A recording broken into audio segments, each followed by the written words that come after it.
You close your eyes and imagine a castle, not the kind from fairy tales, with fluttering banners, shining knights, and royal banquets, but the real kind: cold stone, damp air, the faint scent of smoke and sewage. This is not the romantic medieval fortress of imagination, but something else entirely: a machine built to contain fear, to manage hunger, and to survive itself. In the gentle hills of East Sussex, England, a moat glimmers faintly in the mist. This is Bodiam Castle, built in 1385 by Sir Edward Dallingridge, a man who, in life, would never have guessed that his proud creation would one day become a symbol not of might, but of decay. At first glance, Bodiam appears perfect. Its symmetrical towers rise from still water, a stone crown reflected on the moat below. But behind the beauty lay a deeper story, one of anxiety, taxation, and slow architectural suffocation. Because Bodiam, like so many castles of its age, was not just a home, it was a statement, and like all statements built from fear and pride, it eventually began to eat itself. The age of defensive architecture, when Dallingridge began construction, England was a nervous kingdom. It was the late 14th century, and the 100 Years' War with France had already dragged on for decades. Raids along the southern coast had left entire villages burnt to the ground. Local nobles lived in a strange state of prosperity and paranoia, wealthy from war plunder, yet haunted by the thought of French ships appearing on the horizon. To build a castle in this period was both an act of faith and defiance. But Bodiam was no ordinary fortress. Dallingridge, who had fought as a mercenary in France, knew well that real war rarely reached inland Sussex. He didn't build Bodiam to repel armies. He built it to show he could. When King Richard II granted him permission to crenellate, that is, to fortify his manor with battlements, it was a royal endorsement of vanity disguised as necessity. Dallingridge poured his fortune into the project. Grey Wealden sandstone, quarried locally and transported laboriously by oxen, thousands of hours of labor by masons, carpenters and diggers, a moat fed by diverted streams, and a network of chambers meant to impress more than to protect. The walls were thick but not impenetrable. The towers were tall but hollow. The moat, deep and glistening, was fed by shallow water that could be drained or crossed in dry weather. Yet to the common eye, Bodiam was perfect, a model of feudal dominance. Inside the walls, if you had entered the castle in its prime, you might have noticed something strange. The great hall, where Dallingridge entertained his guests, was surprisingly small for a man of his stature. The kitchen, however, was enormous, a reflection of medieval priorities, where feeding dozens of retainers required more planning than diplomacy. The servants' quarters were cramped, dark, and perpetually damp. The air smelled of smoke from the kitchen hearth, mingled with the sour tang of unwashed wool. Water was drawn from the moat, filtered, if one was lucky, through cloth or sand. But even filtered, it carried the faint taste of algae and rot. The castle's latrines, called garderobus, were chutes that emptied directly into the moat below. The moat in turn fed back into the castle's own water system. It was a self-contained cycle, beautiful in design, horrifying in practice. The people who lived within Bodiam's walls were, quite literally, drinking their own waste. Over time, disease began to settle into the stone itself. The damp encouraged mold and fungus, which crept along the mortar and into the bedding. The kitchen's refuse attracted rats, sleek, fat creatures that made their nests behind the pantry walls. Fleas thrived in the rushes strewn across the floors. Each winter, when the fires were lit and the windows shuttered tight, the castle became a furnace of contagion. Yet no one questioned it. This was simply how life in a castle was meant to be. The higher classes believed themselves protected by their walls, even as those very walls trapped them in cycles of illness and isolation. The politics of stone, Bodiam's construction, was as much a political act as it was a defensive one. Dallingridge had gained his wealth not from inheritance, but from war, from the mercenary campaigns he fought in France under Sir Robert Knowles. By building a grand castle, he sought legitimacy, a visual claim to nobility. But politics in 14th century England were fragile. King Richard II's reign was marked by rebellion and distrust. The Peasants' Revolt of 1381 had shown that even the lower classes could rise in fury when provoked. Many nobles began fortifying their estates not against foreign invasion, but against their own countrymen. In that sense, Bodiam was both fortress and theatre, a stage for loyalty, a symbol of obedience to the crown. Dallingridge's moat and battlements were as much for show as for defence, a public declaration that he was a man of status, loyal and prepared. Still, there were whispers. Some accused him of arrogance, others of overspending. Maintaining a castle was ruinously expensive, even more than building one. Servants had to be fed. roofs repaired, timber replaced every few decades as rot set in. The moat needed constant dredging to prevent stagnation. A castle, in truth, was a living creature always hungry for money. Over time, Bodiam began to devour its own fortune. Dallingridge's descendants struggled to maintain it.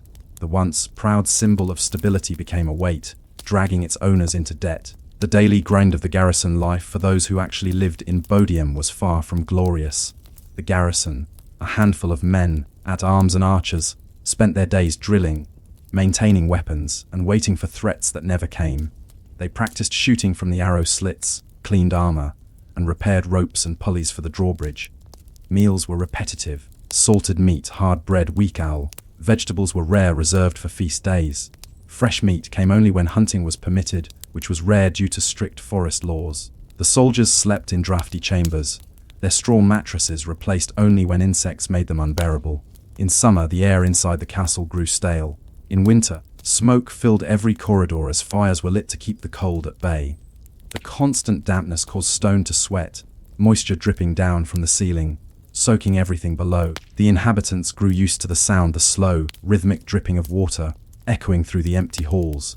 At night, the castle was silent but never still. Mice rustled in the walls. The wind moaned through the arrow slits. Somewhere a guard would cough, a harsh, hollow sound that seemed to carry for miles. This was not a place of luxury. It was a fortress of endurance, and it was slowly killing those who lived within it. The moat's secret, the moat around Bodiam, was both its pride and its curse. Visitors marveled at its mirror-like surface, but beneath the reflection was decay. Waste from the castle flowed directly into it.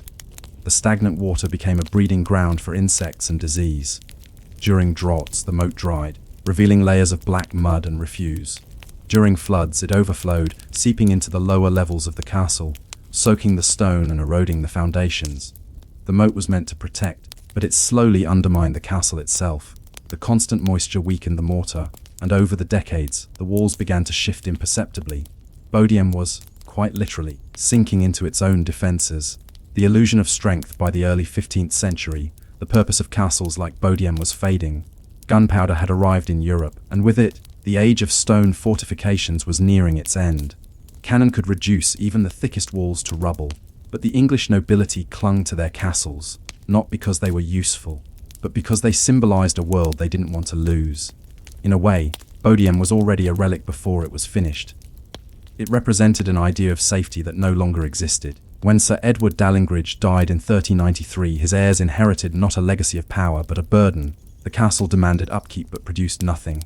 Its moat consumed more water, its walls more repairs. The estate's farms could not keep up. Slowly, inevitably, Bodiam began to decay, its beauty preserved only because of its isolation. Yet even in ruin it endured. Centuries later, poets and painters would romanticize its image, the perfect medieval ruin, serene and timeless. They would never smell the moat, or feel the damp seeping into their bones. They would never hear the rats skittering behind the walls. They would never know that the castle's greatest enemy had never been an invading army, it was itself. And so Bodiam stood, magnificent and miserable, a monument to fear and pride. It had been built to protect life, but it trapped it instead. You awaken again to the sound of dripping water, the slow, echoing heartbeat of Bodiam Castle. It has been decades since Sir Edward Dallingridge's death. The castle remains, but the life within it has changed. The banners are faded, the stone walls bear the stains of rain and smoke, and the air, once filled with the noise of construction, now hums only with maintenance and quiet despair. The promise of safety that once drew noble families to their castles has curdled into something else: obligation. The daily rhythm of Bodiam now revolves not around battle or glory, but around keeping the structure from collapsing. It is here, in this long stretch of the 15th century, after the glamour has faded and before the ruin has fully set in, that the true story of Bodiam unfolds. The story not of war but of survival, not of kings and knights but of stewards, cooks, carpenters and debt collectors. Because what killed the medieval castle was never fire or siege, it was economics. The economics of defense. To own a castle was to bleed money. Each stone was expensive to quarry, each repair a logistical puzzle. Mortar crumbled faster than most could afford to replace it. Roof beams rotted from damp. The moat, once a symbol of security, had to be dredged every few years, an enormous task involving dozens of laborers wading waist, deep through muck to shovel silt, refuse, and drowned animals out of the water. By the mid-1400s, Bodiam's annual maintenance cost exceeded the income of its surrounding estates. The Dallingridge family, once proud and solvent, found themselves selling off farmland to cover expenses.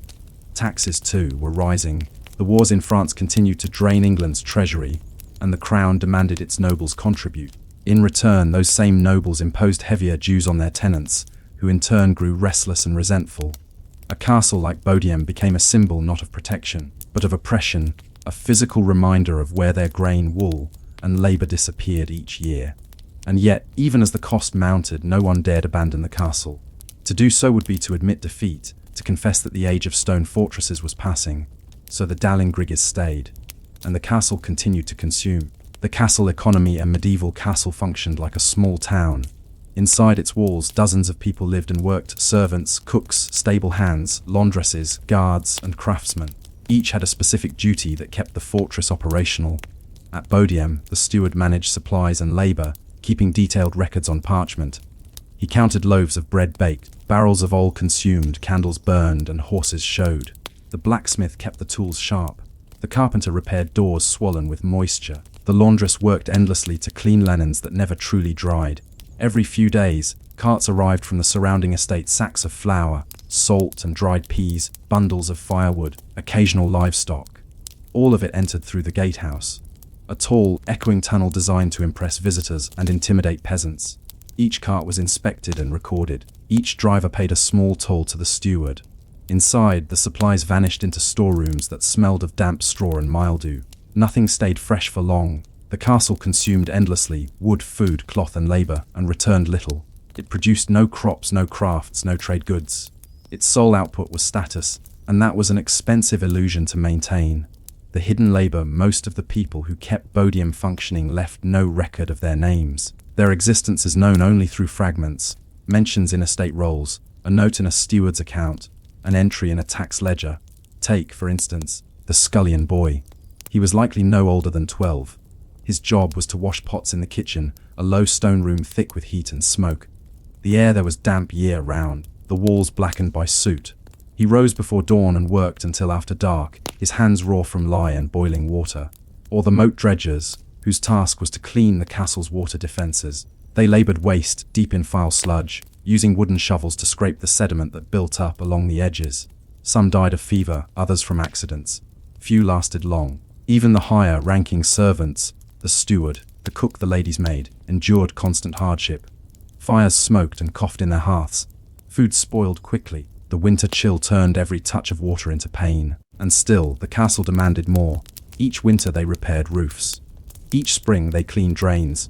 Each summer they hunted rats. A castle was less a home than an organism, always in need of tending. Decline of the Dallingriggers, the Dallingridge family's fortunes waned steadily. With each generation, the estate's income shrank while its obligations remained the same. By the early 1500s, Bodiam had become a burden. Records suggest that parts of the castle were closed off, unused rooms sealed to save on maintenance and firewood. The Great Hall, once a symbol of hospitality, fell silent except for rare feast days. When war flared again in the mid-15th century, the Wars of the Roses between the houses of Lancaster and York, Bodiam played no part. It was neither attacked nor defended. Its owners had no political power left to wield. The castle's strategic irrelevance became painfully clear. Yet it stood, not as a bastion of strength, but as a stubborn relic of a fading class. Castles without purpose across England, Bodiam's story was being repeated. Hundreds of fortresses that had once dominated their landscapes now stood half empty, their lords impoverished. Gunpowder had made walls obsolete. The longbow and later the musket had made high towers useless. Siege engines could destroy what had once seemed eternal. More importantly, the nature of power itself had changed. Kings no longer relied on stone walls for control. They relied on bureaucracy, on taxes, law courts, and documents. The future of power lay not in castles, but in offices and counting houses. Still, people couldn't let go of the old symbols. The castle was not just a home, it was an identity. Its decay mirrored the decline of the very class that had built it. And so, like a nobleman dressing in moth-eaten finery, Bodiam continued to pretend. The daily rot, the castle's slow decay, was not dramatic. There were no collapsing towers or grand fires. Instead, there was seepage, water creeping through the joints of the stone, timber softening under weight, iron hinges rusting quietly in the damp. Rats grew bolder. They gnawed at the stored grain, nested in the rushes of the great hall, and ran across sleeping servants at night. Cats were kept, but they could only do so much. Mold thickened on the walls, turning once white plaster green and black. The tapestries, meant to insulate against the cold, absorbed the moisture and rotted. The air was thick with the scent of decay, a mix of mildew, wood smoke, and something faintly metallic like blood. The moat, too, betrayed its beauty. It reflected the castle perfectly, but it stank. Waste and runoff from the kitchens flowed directly into it. In the heat of summer, the water bloomed with scum. In winter, it froze solid, cracking the stones that held it. The people within grew accustomed to the smell. They could no longer tell where the castle ended and the rot began. The silence of nobility, for the later generations of the Dallingridge family. Life within Bodiam became a kind of exile. They could not leave. The castle was too large, too symbolic, too entangled with their name. Yet staying meant living in isolation. By the 16th century, the nearby towns were changing. Merchants and craftsmen were growing rich from trade. Roads improved. Market towns bustled. But the world inside Bodiam's moat remained frozen. Guests became rarer. The grand feasts and tournaments of earlier days disappeared. The family's fortune no longer supported such extravagance. Meals grew simpler. Servants fewer. The once bustling courtyard grew silent, save for the echo of a bucket drawn from the well. The children of Bodiam grew up behind thick walls, educated in the fading manners of a world already gone. They learned to bow properly, to speak in formal tones, to dress with modest dignity, yet their words echoed in empty halls. The castle was still impressive, but it was no longer alive. The empty shell by the 17th century. Bodiam had lost all function. Parts of the roof had collapsed. The moat overflowed each spring, flooding the lower levels.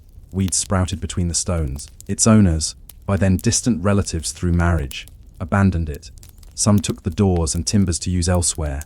Others sold off its furnishings piece by piece. The castle became a hollow monument, inhabited only by birds and the occasional wanderer.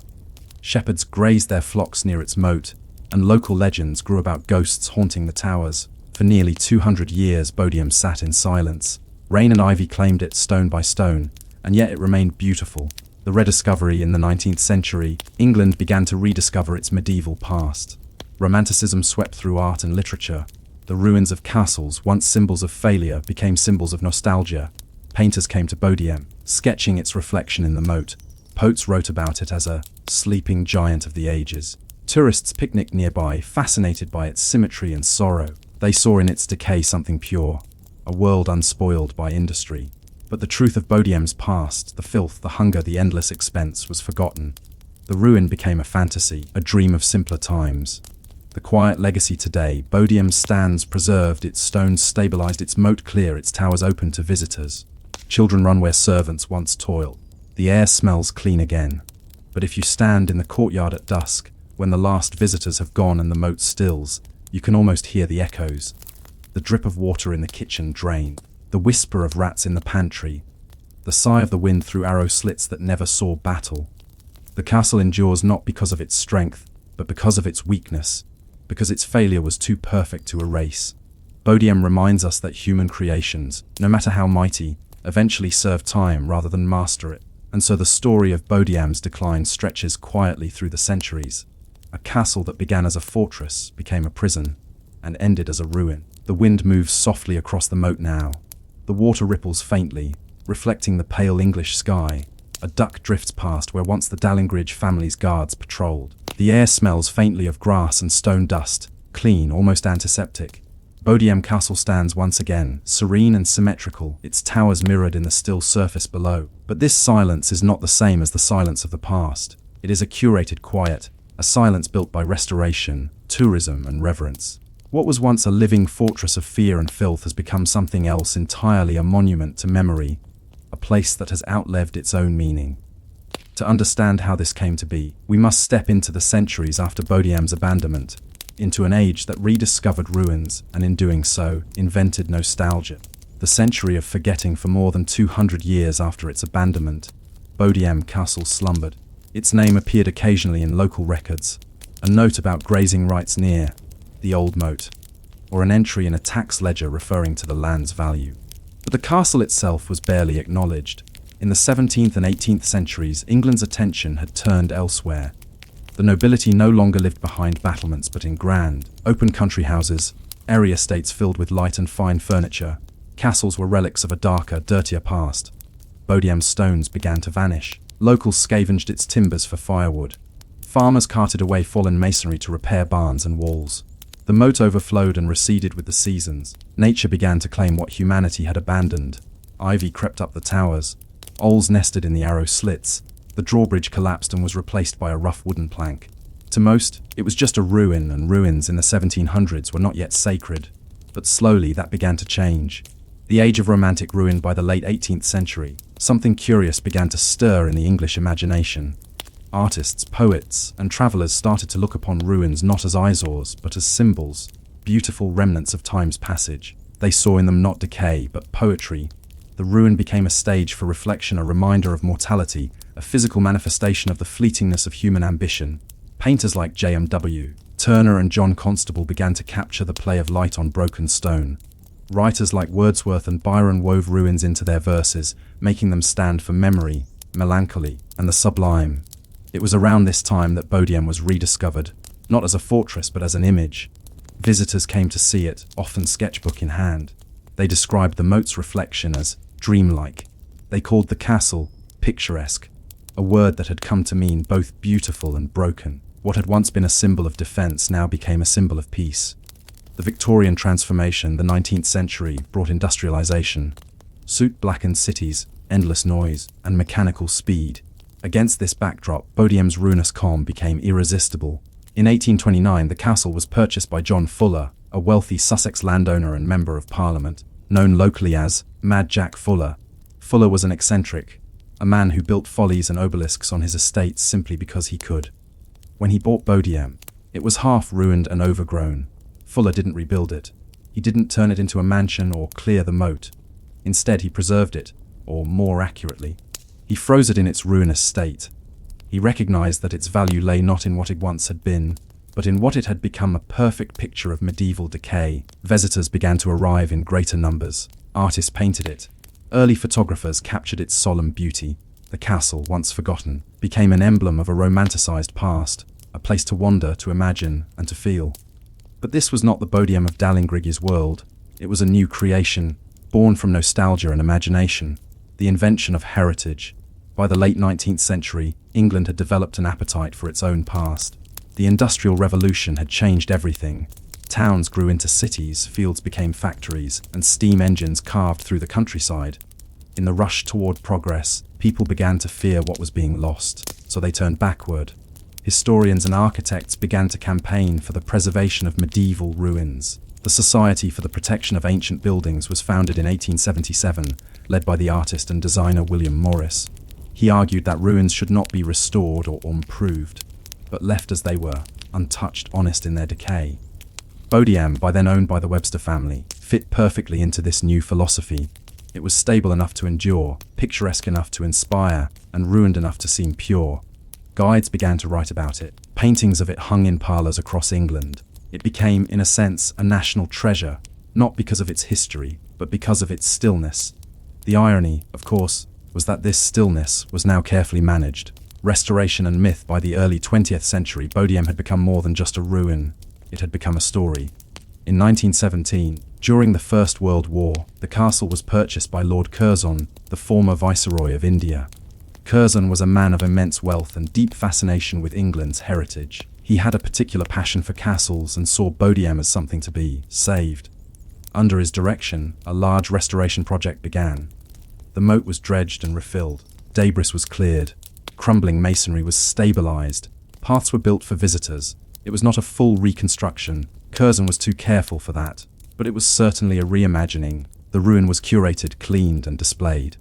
He ordered wooden floors replaced where they could be. The gatehouse was repaired, windows were reinforced. When Curzon died in 1925, he left Bodiam to the National Trust, one of the earliest major properties to enter its care. And so, a castle built from fear became a monument to preservation. The castle as dream. From that moment, Bodiam belonged not to a family, but to a nation. Schoolchildren came to learn about the brave knights who once defended it, though none ever had. Tourists came to photograph the moat, unaware that it was now filtered and maintained by pumps. Historians tried to tell the truth, that Bodiam had been more showpiece than stronghold, more vanity project than military necessity. But the myth was too strong.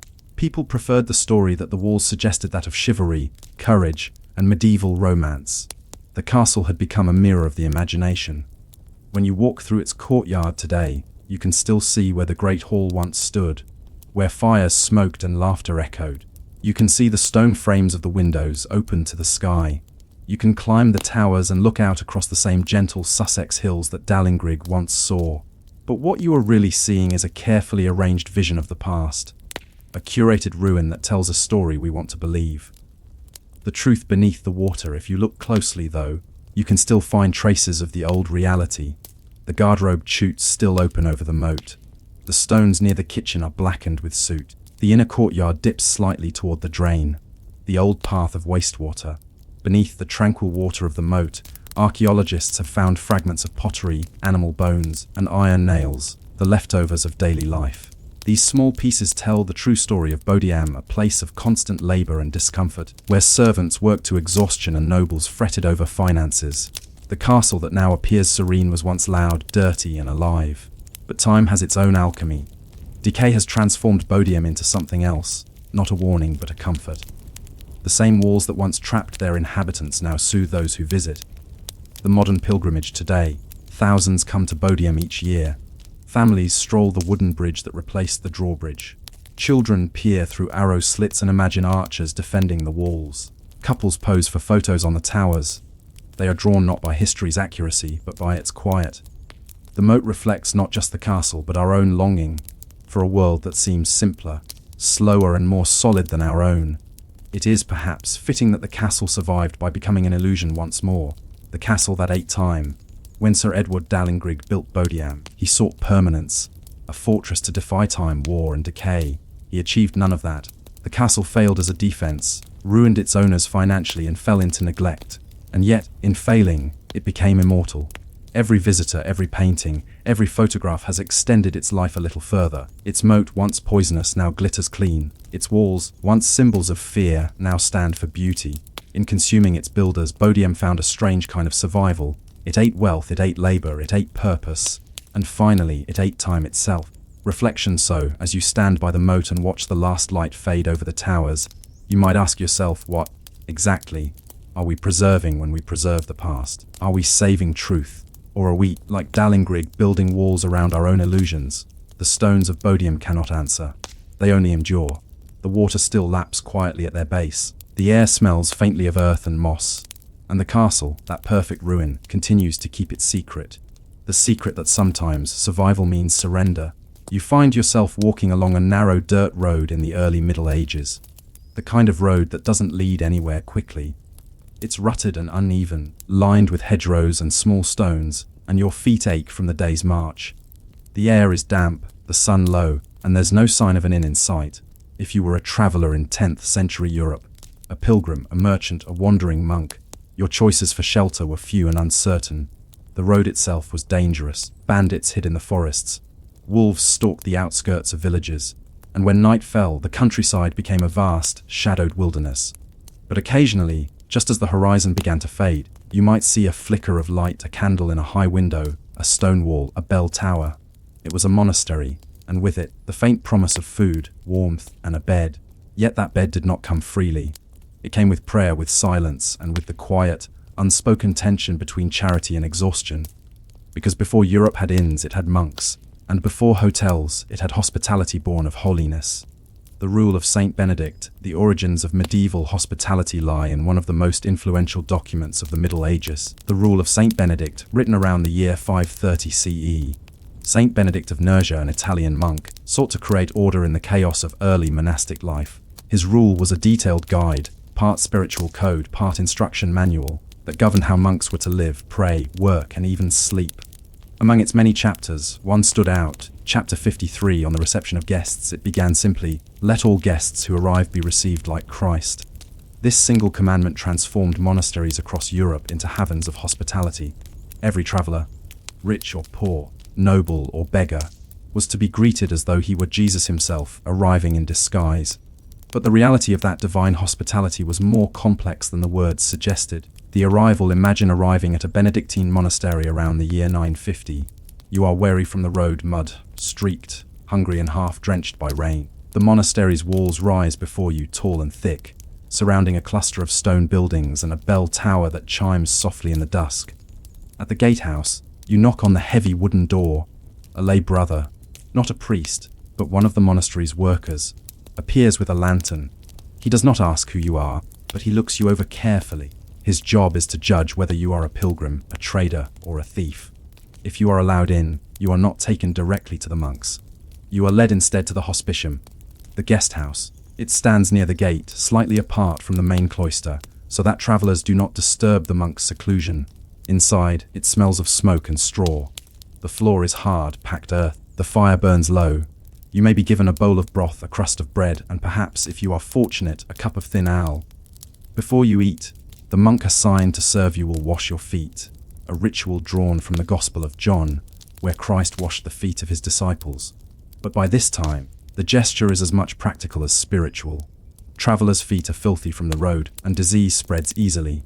Afterward, you are offered a bed, a wooden frame with a thin mattress of straw. You are told to sleep in silence. The bells will ring for prayers before dawn. You may join if you wish, but you must not speak to the brothers unless spoken to. You are safe, but only just. The burden of charity. The monastery's guesthouse was not a place of luxury. It was an obligation. Under Benedict's rule, monks were to live in poverty and humility. They did not own property personally, but collectively, monasteries often became wealthy through land grants, tithes, and donations. With that wealth came responsibility to feed the poor, shelter travelers, and care for the sick. Yet as the centuries passed, that duty grew heavier. By the 11th century, pilgrimage had become a major part of Christian life. Thousands of pilgrims journeyed across Europe to reach holy sites. Santiago de Compostela in Spain, Canterbury in England, Rome, or even Jerusalem. Monasteries, often located along these routes, found themselves inundated with visitors. Not all were true pilgrims. Some were merchants, soldiers, or even fugitives posing as holy travelers. Others were simply vagrants looking for a free meal. Monks who had taken vows of silence, chastity, and seclusion now found themselves running something that resembled an early hotel. They fed strangers. They tended wounds. They dealt with lice, theft, and arguments. The spiritual ideal of hospitality collided with the daily reality of exhaustion. The guest master. Every monastery had an officer called the hospitarius. The guest master. His job was to oversee all matters of hospitality: who was admitted, where they slept, what they ate, and how long they stayed. The guest master had one of the hardest roles in the monastery. He had to balance charity with caution. Benedict's rule warned monks not to speak too much with guests, lest the devil be introduced with them. Yet turning someone away could be seen as a sin. The hospitarius therefore lived between two worlds, the cloister of contemplation and the gatehouse of humanity.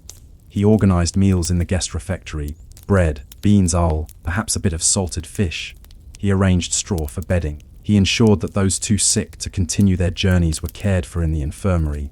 And every evening, he listened to complaints. The pilgrims complained of fleas. The merchants demanded more space. The nobles expected better wine. Each visitor brought not just their baggage but their expectations, and the monastery bore them all. The economics of God hospitality was meant to be free, but nothing truly was. Monasteries relied on alms, donations, and tithes to fund their operations. Wealthier guests often left gifts: a coin, a candle, or a relic from a distant shrine. Some gave property, promising prayers for their souls in exchange for shelter in this life and salvation in the next. But not everyone gave. As pilgrim traffic grew, monasteries began to establish rules, limits on how long a guest could stay, and how often they could return. A typical traveler might be granted 3 nights lodging, after which he would be politely, but firmly asked to move on. In some regions, especially near major pilgrimage routes, monasteries built multiple guest houses: one for nobles, one for clergy, one for ordinary pilgrims, and one for the truly poor. The distinction between charity and commerce was growing thin. By the 12th century, certain abbeys were charging for better rooms and meals, not as payment, but as donations. The first shadow of the modern hotel bill had appeared, written in the language of piety. The Pilgrim's Road. If you had traveled the roads of Europe in the 12th century, you would have found monasteries spaced like beads along the great pilgrimage routes. From Canterbury to Rome, from La Plata to Santiago, the landscape was dotted with abbeys, priories, and hospices. each a small island of safety in a dangerous world. Their architecture reflected their dual purpose. The gatehouses were fortified, for not all guests were peaceful. The courtyards had wells for water, stables for horses, and granaries to store food. In the corners of the cloisters, you might find the guesthouse chapel, where travelers could confess their sins before continuing on. The monks rarely spoke to the guests. Their lives followed the unchanging rhythm of prayer matins before dawn, lauds at sunrise, vespers at dusk. To the traveler, it was a strange, otherworldly existence, a community moving in time with bells instead of clocks. But for the weary pilgrim, there was comfort in the predictability. The monastery offered order in a world of uncertainty. The problem of too many guests by the 13th century, the popularity of pilgrimage had turned monastic hospitality into a full-time enterprise. Some monasteries hosted hundreds of travelers per week. The noise, the cost, and the constant disruption began to erode monastic life. Complaints appear in surviving letters and chronicles. One abbot in France wrote despairingly that all walls echo with the speech of strangers, and our prayers are drowned by their clamour. Another complained that pilgrims eat more than brothers. The spiritual purpose of the monastery, silence, contemplation, separation from the world, was constantly invaded by the very charity it was commanded to perform. And yet, turning away guests risked the wrath of both God and man. The monasteries were trapped in their own holiness, obligated to serve even when service became unsustainable. The transformation over time, some monasteries began to delegate hospitality to lay people. Inns and hostelries began to appear nearby, often run by former monks or by local entrepreneurs. The monastic guesthouse slowly faded into history. By the late Middle Ages, only the largest abbeys still maintained full guest facilities. Smaller ones closed their doors, focusing instead on prayer and administration. But the idea had taken root. The notion that a traveller should find food, shelter, and cleanliness for a modest offering, that was born in these cloisters. The hospitality industry, centuries later, would inherit not just the practice, but the vocabulary hostel, hospice, hospitality, all from the Latin hospice, meaning both guest and host. The irony of charity: the monks never set out to invent the hotel. They sought to imitate Christ, to see the divine in every stranger. But in doing so, they created one of the earliest organized systems of lodging in the Western world. And just as Bodiam Castle had been trapped by its own grandeur, monasteries were trapped by their own generosity. The more they gave, the more was demanded. The more famous their kindness, the more travelers came. By the 14th century, hospitality had become not a virtue but a burden, a sacred duty transformed into a logistical nightmare. Monks prayed for peace and solitude. Instead, they found themselves running kitchens, washing linens, tending travelers' horses, and managing the endless rhythm of arrivals and departures. Their silence, once holy, was filled with noise. And so, as you picture that flickering light in the monastery window, the same one seen by thousands of weary travelers centuries ago, you might ask yourself, at what point does compassion become commerce? When does charity turn into obligation? The monks of Europe did not know the answer. They only knew that the bell would ring again before dawn, and another traveler would soon be knocking at the gate. The sound of the bell cuts through the pre-dawn darkness. Inside the stone walls of the monastery, the brothers rise from their straw pallets, moving silently through the cloister. Their sandals whisper against the cold flagstones.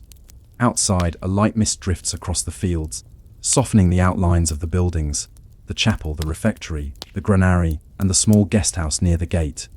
The monastery is awake once more, its rhythm unbroken. But beyond its walls, that rhythm is changing. What began as an act of charity, a meal for a pilgrim, a bed for the weary, was slowly becoming something else entirely. By the 12th and 13th centuries, the monasteries of Europe were not only centers of prayer and labor, they were hubs of travel, commerce, and information.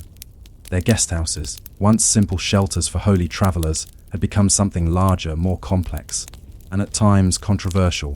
The monks had built sanctuaries for the soul, but they were discovering that sanctuaries had value, and value invited profit. The pilgrim economy. To understand how monasteries became accidental entrepreneurs, you must first understand the scale of medieval pilgrimage. By the 11th century, pilgrimage was not a marginal act of devotion. It was one of the great social movements of the age. Every year, thousands set out for holy destinations: the shrine of St. James at Santiago de Compostela, St. Peter's Basilica in Rome, the tomb of St. Thomas Becket in Canterbury. Roads became pilgrim arteries. Inns, vendors, and thieves followed them like shadows. Pilgrims traveled for many reasons. Some sought penance, others healing. Some went to fulfill vows made during illness or war. A few, especially nobles, went for prestige. Pilgrimage had become a mark of spiritual refinement, much like a modern grand tour. And for every pilgrim, there was a monastery. The monasteries offered what no ordinary inn could: legitimacy. A bed at an abbey meant safety, food prepared under holy rules, and prayers for one's soul. Pilgrims trusted monasteries far more than roadside taverns. In turn, monasteries found themselves managing what we might now call a hospitality industry.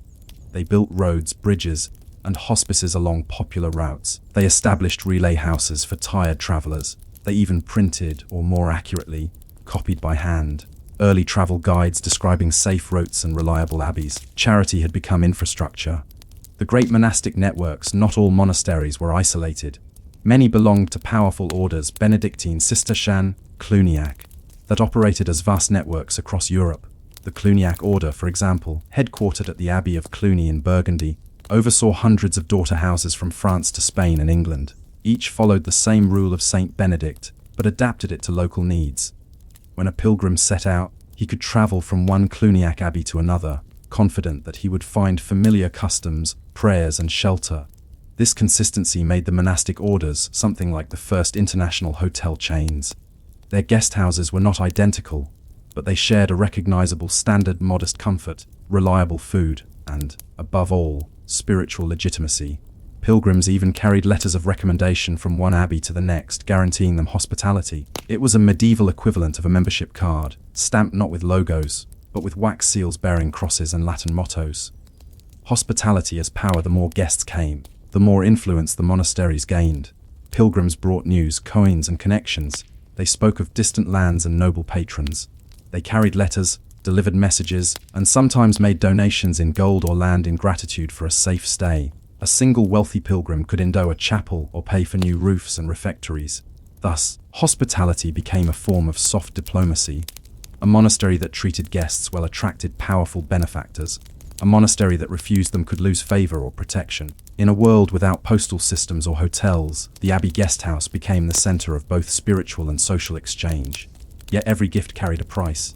As abbeys grew richer, critics began to whisper that monks were living too well. The comfort of the cloister. The earliest monasteries had been austere places.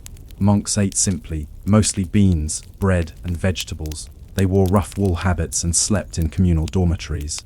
But by the 12th century, some of the great abbeys had grown into sprawling complexes, their guest houses rivaling the homes of nobles. At Cluny, visitors could find vaulted guest halls, heated baths, and fine meals of fish, cheese, and wine. The monks themselves still dined in silence, but the guest refectory rang with conversation in Latin, French, and German. Such luxury alarmed reformers. The Cistercians, led by figures like Bernard of Clairvaux, accused the Cluniacs of forgetting the humility of Benedict's rule. Bernard's own abbeys rejected ornament and comfort. Their guest houses were plain, their meals frugal. But even the Cistercians could not avoid the pull of hospitality. Their remote monasteries drew nobles and bishops eager to see their famous simplicity. Visitors donated lavishly, and soon even these humble houses became wealthy. The line between poverty and prosperity was hard to hold. The rise of the paid pilgrim. As monastic hospitality expanded, so too did the types of travelers who used it.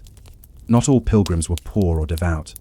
Some were professional, men and women paid to travel on behalf of others who could not. These surrogate pilgrims carried money, vows, or tokens from their patrons, completing the journey and returning proof of arrival, often in the form of a blessed badge or a sealed document. They paid for better rooms, better meals, and faster service, and monasteries, ever practical, began to accommodate them. Records from English and French abbeys show itemized lists of offerings, left by wealthy pilgrims, donations of coins, silver cups, and imported wine. Some even paid to have masses sung for them during their stay, a spiritual add-on, purchased like room service. The language of faith remained, but beneath it, a quiet economy was taking shape. Holy tourism. By the late 13th century, pilgrimage had become a kind of tourism. The routes to major shrines were busy, even festive. Vendors sold badges stamped with saints' symbols. Minstrels sang songs about the roads. Artists painted the holy sites on parchment maps. Monasteries, seeing the crowds, adapted once more. They offered guided tours of relics, sold small copies of holy objects, and built new chapels to accommodate the flow of visitors. Some even employed interpreters, monks who could speak several languages and help pilgrims from abroad. For the faithful, this was a miracle of organization. For critics, it was a corruption of sacred duty. Satirists like Geoffrey Chaucer, writing in the 14th century, would later mock these pilgrims for their drinking and gossip, suggesting that piety had given way to pleasure. But long before Chaucer, the monks had already felt the tension. Their guesthouses were supposed to be gates of heaven. More and more, they resembled the gates of commerce. Rules and restrictions to control the chaos, many monasteries began to issue stricter regulations. Guests were divided by class and purpose. Nobles were received in separate halls. Pilgrims slept together in dormitories. Beggars were often housed outside the main walls. The rule of Saint Benedict still guided their actions, but now there were additional bylaws, some local, some papal, that governed the number of nights, the quality of meals, and even the cleanliness of the bedding. In some abbeys, monks kept registers of visitors, noting their names, origins, and offerings. These records, surviving in fragments today, are among the earliest guest ledgers in Europe. Hospitality had become a matter of accounting, and yet, despite all the effort, monasteries could not stop the tide. From monks to innkeepers, eventually, some abbeys began outsourcing their guest services. They built or sponsored nearby hostels, simple inns run by laypeople under monastic protection. These establishments provided lodging and food for travelers who might otherwise overwhelm the monastery itself. In return, the hostel owners paid rent or a share of profits to the abbey. This arrangement marked a quiet turning point, the moment when religious hospitality began to merge with commercial lodging. The first true inns, run for profit but with monastic origins, appeared along major roads in France, England, and the Italian states. The monks, consciously or not, had created the blueprint. The wealth of the road, the wealth generated by this network, was immense. Pilgrimage routes became arteries not just of faith, but of trade. Merchants traveled alongside pilgrims, exchanging goods at roadside markets. Local farmers sold supplies to monasteries. Craftsmen built and maintained the guesthouses. A monastery strategically located on a popular road could grow rich from the traffic. This, in turn, drew resentment. Secular lords complained that monasteries, immune to many taxes, were undercutting their own taverns and inns. Bishops accused abbots of greed. Kings occasionally confiscated monastic lands under the pretext of reform. Hospitality, once an act of humility, had become a source of political tension. Even within the cloister, dissent grew. Younger monks, wary of constant visitors, argued that the rules' call for peace and contemplation had been lost. Some proposed closing the guesthouses entirely, but the rule of Saint Benedict was unyielding. Let all guests who arrive be received like Christ. And so the monks continued, caught between faith and fatigue. The decline of the pilgrim age. By the 15th century, the age of pilgrimage began to wane. Wars, plagues, and the early stirrings of reform made long-distance travel dangerous. Many monasteries, already weakened by corruption and political interference, closed their guesthouses. Those that remained often restricted hospitality to clergy or nobles. The open doors of the past creaked shut, yet the legacy of monastic hospitality endured. The hostel, the hospital, and the hotel all trace their names, and their spirit, to the hospitium of the medieval monastery. The idea that shelter is a sacred duty, that a stranger deserves kindness and care, remains embedded in our culture, a faint echo of the monk at the gate, holding a lantern for the weary traveller. And so, as we step back from this world of pilgrims and abbots, of alms and accounts, one question lingers in the silence of the cloister. The candlelight flickers in the monastery's guest hall. It's late in the evening, perhaps sometime around the year 1500. Outside, the air is cold, the fields dark and still. Inside, a handful of travellers, a merchant, a minor noble, two weary pilgrims, sit at a wooden table, eating a meal of bread and soup in near silence. A monk stands nearby, quietly serving ale from a clay jug. His cowl casts his face in shadow. Behind him, the walls are hung with centuries of history, faded tapestries, iron sconces, a crucifix polished by countless hands. It feels timeless. Eternal. The monastery, it seems, has always been here, and always will be. But it won't. Within a generation, the monastery's bells will fall silent. The guest house will be shuttered. The travellers will be forced to find other shelter, in inns and taverns run not by monks, but by merchants. For nearly 1,000 years, monasteries had served as Europe's network of free lodging and refuge. The continent's first hotels. But by the 16th century, that ancient system was collapsing, undone by politics, faith, and a slow transformation of society itself. The age of holy hospitality was ending. The age of commerce was beginning. The Reformation storm, it began as so many European revolutions did, with ideas and paper. In 1517, a German monk named Martin Luther nailed his 95 theses to the church door in Wittenberg.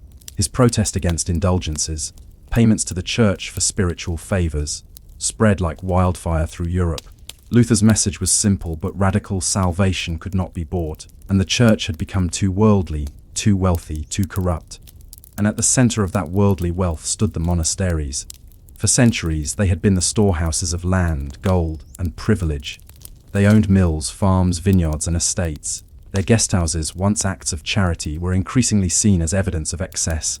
Buildings filled not with pious pilgrims, but with travelers, merchants, and even nobles enjoying fine food and warm beds under the guise of religion. In Protestant eyes, the monasteries had strayed far from their purpose. The dissolution in England, the change came swiftly and violently. King Henry V, seeking both money and independence from Rome, ordered the dissolution of the monasteries between 1536 and 1541. Over 800 religious houses, Benedictine, Augustinian, Cistercian, and others, were closed. Their lands were seized by the crown. Their gold and silver were melted down. Their libraries were scattered. Some monks fled to the continent. Others took secular posts or pensions. A few resisted and were executed. And with them, their guest houses disappeared.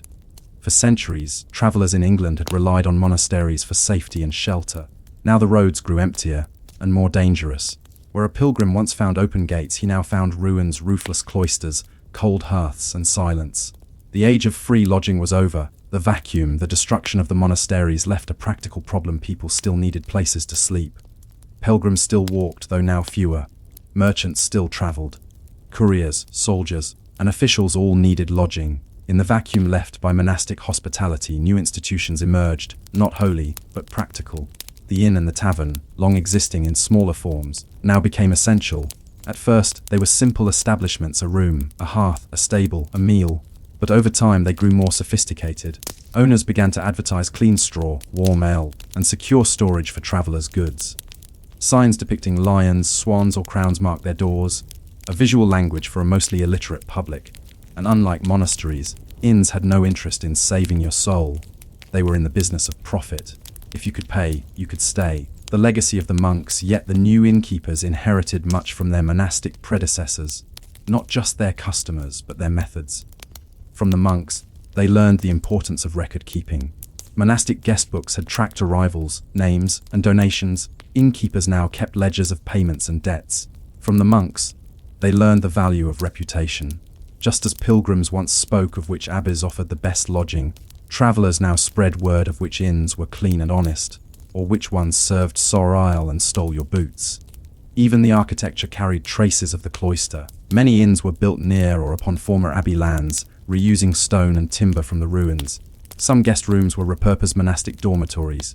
In this way, the monastery lived on, its walls echoing faintly beneath the laughter and noise of secular travelers. The pilgrim fades as monasteries declined, so too did the great age of pilgrimage. The Protestant reformers rejected the veneration of relics and saints, dismissing pilgrimages as superstition. Even in Catholic regions, wars and plagues made long journeys perilous. The once crowded roads to Santiago, Canterbury, and Rome grew quieter. Travel shifted from sacred to practical, from penance to purpose. Merchants, diplomats, and students now dominated the roads once trodden by barefoot pilgrims, and the places they stayed reflected that change. The inn replaced the guest house. The bed replaced the prayer mat. The inns of Europe by the 17th century, a traveller in Europe would have encountered an entirely new landscape of hospitality. In England, coaching inns lined the main roads, serving mail coaches and merchant caravans. The George Inn in Southwark, the Angel, and the Crown were famous stops offering rooms, stables, and ale for weary riders. In France, auberges appeared along the trade routes, often built near bridges or crossroads. Some were licensed by the Crown, ensuring certain standards of cleanliness and security, an early form of regulation. In Italy and the German states, post houses and Gasthäuser provided beds and meals for those carrying royal dispatches or letters. Each of these institutions owed something, however distant, to the old monasteries. The rhythm of sheltering travelers, the expectation of hospitality, and even the vocabulary itself. The Latin hospes, guest, host, or stranger, still whispered through the centuries. The monks who stayed, not all monasteries vanished. In Catholic regions, Spain, Italy, parts of France and Austria, Many abbeys survived the Reformation, though under stricter supervision. They continued to host travelers, especially pilgrims visiting local shrines. But the scale was smaller, the spirit more restrained. The grand days of mass hospitality were over. In some places, these monasteries evolved into hospices, simple shelters for the sick and poor. Others focused on education, founding schools and universities. A few, high in the Alps, maintained guest houses for travelers crossing perilous mountain passes. The most famous of these was the Hospice of the Great Saint Bernard, established in the 11th century by Saint Bernard of Menthon. Perched nearly 8,000 feet above sea level, it offered refuge to travelers braving the treacherous Seine. Bernard passed between Switzerland and Italy. The monks there became legendary for their courage, and for the large rescue dogs they trained to find lost travelers in the snow. Centuries later, the hospice still stands, a living relic of an older kind of hospitality, silent, selfless, enduring. From sacred duty to secular business, the deeper truth of this transition lies not just in architecture or economics, but in philosophy. For the monks, hospitality was obligation, a duty rooted in the belief that every stranger carried the image of Christ. For the innkeeper, hospitality became transaction, an exchange between equals, measured in coin. The shift reflected a broader change in European life, from a world defined by salvation to one defined by service, from faith to function. It wasn't a fall, exactly. It was an evolution. The monk with the lantern at the gate became the innkeeper with a key behind the counter. The alms bowl became the ledger. The blessing became the receipt. And yet, something of the old spirit lingered. The notion that to care for a traveler, to offer shelter against the darkness, was a noble act. Even today, when you check into a hotel and hear the words, "Welcome, we've been expecting you," you are hearing an echo of the rule of Saint Benedict. The lost silence. Imagine for a moment the monastery after its guest house closed. The gates are locked. The courtyard is empty. The guest beds stand unused, their straw long since swept away. Without the travelers, the monastery returns to quiet. But it's not the peaceful quiet of devotion. It's the hollow quiet of absence, of a world that has moved on. The monks still rise to pray, still eat in silence, still tend the gardens. But the footsteps of pilgrims no longer echo in the halls. The scent of cooking fires no longer drifts from the guest kitchen. For centuries, the monastery had been Europe's beating heart of hospitality, a place where the sacred and the human met in the simplest of exchanges: a meal, a bed, a blessing. Now, that rhythm is gone. The new travelers, by the 18th century, a new kind of traveler walked the roads of Europe.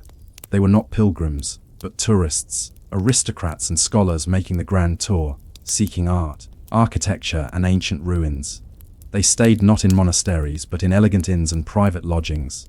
Their journeys were not for penance, but for education and leisure. Travel had become a mark of culture, not devotion, and the old monasteries, those stone hosts of the soul, became curiosities themselves, relics to be visited, sketched and studied. Their guest houses, once filled with pilgrims, now stood as ruins visited by poets and painters. The cycle had completed itself, the modern inheritance, yet the influence of monastic hospitality never truly disappeared. Hospitals, hotels and hostels all share the same linguistic ancestor and moral foundation. Hospitalitas, the act of welcoming the stranger. In modern Europe, some monasteries still open their doors to guests, continuing a tradition over 500 years old. Their rooms are simple, their rules are strict, silence is expected. But for those who stay, the experience feels timeless, a window into a world before commerce, before profit, before noise. Even in the most luxurious hotels today, where polished brass and marble gleam, the gesture of welcome, the open door, the offered drink, the warm bed, traces its lineage to the monks who once stood watch at the gatehouse, lantern in hand, waiting for a traveler lost on the road. The echo of charity. The world has changed beyond what those monks could imagine, but perhaps they would understand the enduring need beneath it all. The human desire to be safe, to rest, to be received without fear.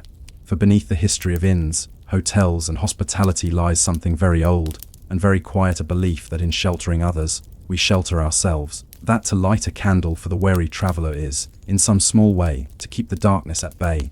So as you picture the last of the monastic guest houses, their fires fading, their bells silent, you might wonder, if you were to walk through a medieval European town at dawn, the first thing you'd notice would not be the clatter of carts or the cries of merchants. It would be the smell. A thick, almost living smell that clung to your clothes and crept into your hair. It was the smell of humanity. unwashed bodies, rotting vegetables, dung, tallow smoke, and above all, water that was not clean but alive in the worst possible way. You might see a woman leaning from an upper window, tossing out a bucket of grey water with a muttered warning, "Guardies low. Watch out for the water." A passerby would instinctively step aside. In the narrow lanes below, that water would mingle with the contents of chamber pots, sweepings from butcher stalls, and the runoff from tanners' vats. It would form a slow, moving river of filth that snaked its way toward the nearest stream or moat. This was daily life in the medieval city, from London to Paris, from Cologne to Florence. Water, that most basic necessity of human survival, had become a thing to be feared. The dangerous gift in theory, Europe had no shortage of water. Rivers, wells, springs, and rain cisterns crisscrossed the continent. But abundance meant little without understanding. Medieval people did not grasp the microbial world. The idea that unseen organisms could make one sick was centuries away. To them, illness came from miasma, or bad air. When someone fell ill after drinking from a foul-smelling well, they blamed the odor, not the water itself. They boiled water occasionally, but not for safety, only to prepare food. Thus, the very substance that sustained life became one of its most efficient killers. Rivers were both lifeline and sewer. Cities grew along them because they offered transport, fish, and fresh water. But as populations rose, those same rivers became dumping grounds. In London, the River Fleet, once clear enough to fish from, was by the 13th century described as black as ink, running with putrefaction. In Paris, the Seine was clogged with carcasses from the butcher district and dyed red or green from tanner's waste. People still fetched their drinking water from those same sources. It was simply what they had always done. The illusion of freshness in the countryside. Things were little better. Wells often sat near latrines or dung heaps. Rainwater was collected from rooftops coated in soot and bird droppings. The few natural springs known for their clarity were treasured, but they could not supply everyone. The rich, of course, found ways to separate themselves. Noble estates and monasteries often built elaborate systems of channels and conduits to bring in clean water from distant hills. In some abbeys, pipes of lead or hollowed-out wood carried spring water into cloisters, fountains, and kitchens. Monks in particular valued cleanliness, at least by the standards of the time, but even they could not escape contamination entirely. When archaeologists excavated medieval monastic drains in England and France, they found remains of food scraps, soap, and fecal matter, all flowing together into the same stream that sometimes fed their gardens or fish ponds. It was, in a sense, a closed system, one that recycled its own waste without realizing it. Beer, ale, and the accidental solution. If you were lucky, you didn't drink much water at all. For most Europeans, the daily beverage was ale, a weak, mildly fermented drink made from grain, yeast, and boiled water. It was not a deliberate public health measure, but it may have saved countless lives. The process of brewing, especially the boiling, killed most pathogens, and the alcohol, though low, made the liquid less hospitable to new bacteria. Children drank small beer, which contained little alcohol but was still safer than water. Adults drank stronger brews. Monks brewed thousands of gallons each year, not out of indulgence, but out of necessity. In many records, beer and ale appear not as luxuries but as staples, listed alongside bread, fish, and cheese. Wine played a similar role in southern Europe. Where vineyards thrived, wine was used as both drink and disinfectant. It was mixed with water to make it safer, poured into wounds, or even used to wash cups and plates. In some cities, ordinances forbade workers from drinking raw water at all. And yet for all this, water remained indispensable for washing, cooking, dyeing, tanning, and religious ritual. Holy water, unholy sources. In medieval Christianity, water held deep symbolic power. Baptisms, blessings, and purifications all depended on it. But even holy water was often made from unclean sources. Church fonts were filled from local wells, and those wells were not immune to the same pollution that plagued the rest of town. In plague years, priests sometimes sprinkled holy water made from rivers that also carried the bodies of the dead. Pilgrims visiting shrines would wash in sacred springs said to heal the sick. Many of these springs did indeed have mineral properties that eased skin conditions, but others were little more than stagnant pools. Faith often overrode fear. People trusted in divine protection more than hygiene, and when sickness came, it was seen as punishment, not contamination. Waste and water. A closed circle, the medieval city was a marvel of human concentration, but it was also a nightmare of waste management. Without sewers, refuse and excrement had to go somewhere. In London, cesspits were dug in courtyards and backyards. When they filled, labourers known as gong farmers climbed down into them with buckets and shovels to empty the muck. They worked by night, because the stench was unbearable by day. Their load, called night soil, was carted to the city's edge and dumped into open pits or into the river, the same river that supplied drinking water. In Paris, similar systems existed, though the scale was greater. Royal edicts repeatedly ordered citizens not to dump waste into the Seine, and were repeatedly ignored. The same cycle of disposal and contamination continued for centuries. When outbreaks of dysentery, cholera, or bloody flux struck, people blamed the stars, the weather, or sin. The link between water and disease remained invisible. The stagnant moats, even castles, those symbols of order and control, suffered from the same issue. Moats, intended as defensive barriers, quickly became stagnant cesspools. They collected not only rainwater but also runoff from kitchens, stables, and latrines. During sieges, when the gates were closed, waste disposal became an urgent problem. Buckets of refuse were often tossed into the moat. The defenders might then draw water from that same source for washing or extinguishing fires. In peacetime, the moat became a breeding ground for insects and disease. Some lords drained and refilled them periodically, but many simply endured the smell. The romantic image of a shining castle reflected in clear water is, historically, an illusion. Most moats were brown, murky, and rank. Public fountains and the first attempts at cleanliness, not everyone accepted filth as inevitable. By the late Middle Ages, especially in Italy and parts of France, city governments began to build public fountains fed by aqueducts or spring conduits. These were meant not only for convenience but for civic pride. Florence, Siena, and Avignon all invested heavily in these projects. The water was sometimes clean enough to drink, though only for those who lived nearby. In London, the first public conduits were built in the 13th century, channeling water from Tyburn and other springs. Wooden pipes ran beneath the streets, delivering water to stone basins where citizens could fill their buckets. But corruption and carelessness undermined the system. Tavern keepers tapped the lines illegally to supply their beer. Butchers used conduit water to rinse carcasses. Repairs were slow, leaks common. Even the best efforts could not keep pace with population growth. The taste of water, it is difficult for us today to imagine drinking water that smells of iron, salt, or decay. But for medieval people, taste was simply a fact of life. Chroniclers occasionally mention sweet or good water, but far more often they describe it as thick, muddy, or flavored. Some tried to improve it by filtering through cloth or sand, or by adding herbs like rosemary or sage. Others mixed it with vinegar or wine. A few wealthy households owned silver or pewter pitchers that they believed purified water. An early, though mistaken, attempt at filtration. But most simply drank what they had. To live in a medieval town was to accept the omnipresence of filth as natural. People did not expect cleanliness. They expected survival. The hidden knowledge, yet, even in this world of ignorance, there were glimpses of understanding. Some medical texts from Islamic scholars, translated into Latin, hinted at the importance of boiling or filtering water.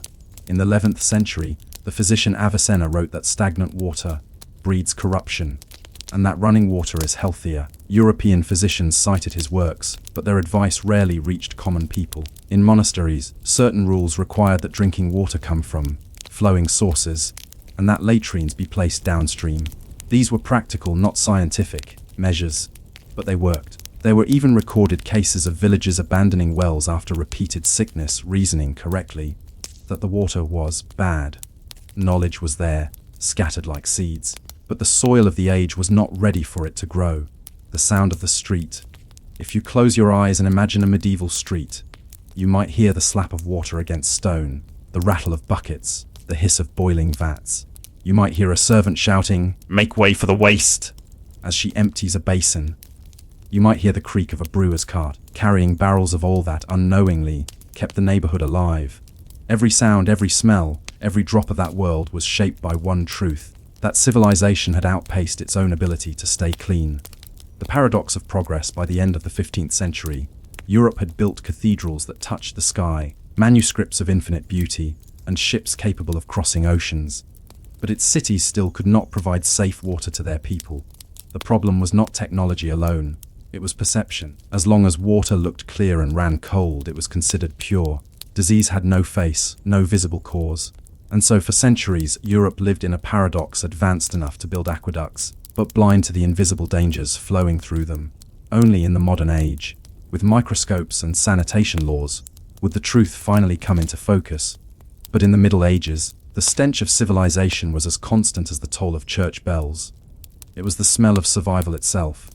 As the sun sets over a medieval town and the streets begin to quiet, the water still moves. Through gutters, through wells, through rivers blackened by life. It carries waste and hope alike, binding every soul in the city to the same invisible fate. And yet, one can't help but wonder, how did an entire civilization endure such conditions for so long? And what strange solutions would they invent to live with the water that was slowly killing them? If water could not be trusted, then humanity would have to remake it. And so, across medieval Europe, a quiet transformation began. One driven not by kings or scholars, but by necessity. Out of foul rivers and stagnant wells emerged three unlikely saviors: beer, bathhouses, and boiling water. Together they became the foundation of a strange and often misunderstood culture of cleanliness. A world where people drank more alcohol than water, washed in communal tubs, and believed that steam could cleanse the soul. It was not science that saved them, but instinct, habit, and ritual. The brewer's alchemy. By the 12th century, brewing had become one of Europe's most essential crafts. It was no longer a household chore, but an organized trade, and one that rested disproportionately in the hands of women. They were called alewives, and their signs, a simple broomstick or branch hung over the door, marked where ale could be bought. These women brewed small batches in their kitchens, using barley, oats, or whatever grain was available. Their beer was thick, cloudy, and sometimes sour, but it was safe. Unknowingly, the alewife was a public health worker. Her boiling pots destroyed microbes no one yet knew existed. In cities like Bruges, Ghent, and London, the brewing trade exploded. Entire guilds were formed. Monasteries, already skilled in the arts of fermentation, began to dominate large-scale production. The monks brewed not for pleasure, but for sustenance. Beer was food in liquid form, dense with calories, filling, and most importantly, drinkable. Every monk was allowed a daily ration. In many abbeys, that meant 3 to 4 pence a day, more during fasting seasons when solid food was limited. The stronger the beer, the holier the workday seemed to become. The water that saved lives for ordinary townsfolk, beer replaced water almost entirely. Children drank small beer, weak and thin, while laborers quenched their thirst with stronger brews. Housewives cooked with ale, some even washed wounds with it. In England, an average household consumed several gallons of ale per week. In parts of Germany and Flanders, that number was even higher. And yet, despite its ubiquity, beer was not considered a luxury or even a vice. It was simply the staff of life, the one liquid that did not kill. Its production even shaped city planning. Breweries required huge quantities of water, so they were often built near rivers or wells. But their use of boiling and fermentation meant they returned cleaner water downstream than they took in. An unintentional act of purification in a world without sanitation. Still, not all brews were equal. The introduction of hops, first in Germany and the Low Countries in the 13th century, changed everything.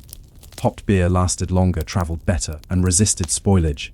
England resisted hops for centuries, calling the flavor Christianly bitter, but eventually yielded. By the late Middle Ages, beer had become Europe's safest drink, a triumph of accident over understanding. Bathing, cleanliness as luxury. It might surprise you to learn that medieval people bathed far more than the clichés suggest. Public bathhouses, called stews in England, étuves in France, and badai in Germany, dotted every major city. They were places of steam, water, and social life. People gathered to wash, to eat, to talk, and sometimes to sin. Hot water was drawn from cauldrons heated by wood fires, mixed with cold, and poured into wooden tubs. Steam rooms were lined with tiles and heated from beneath.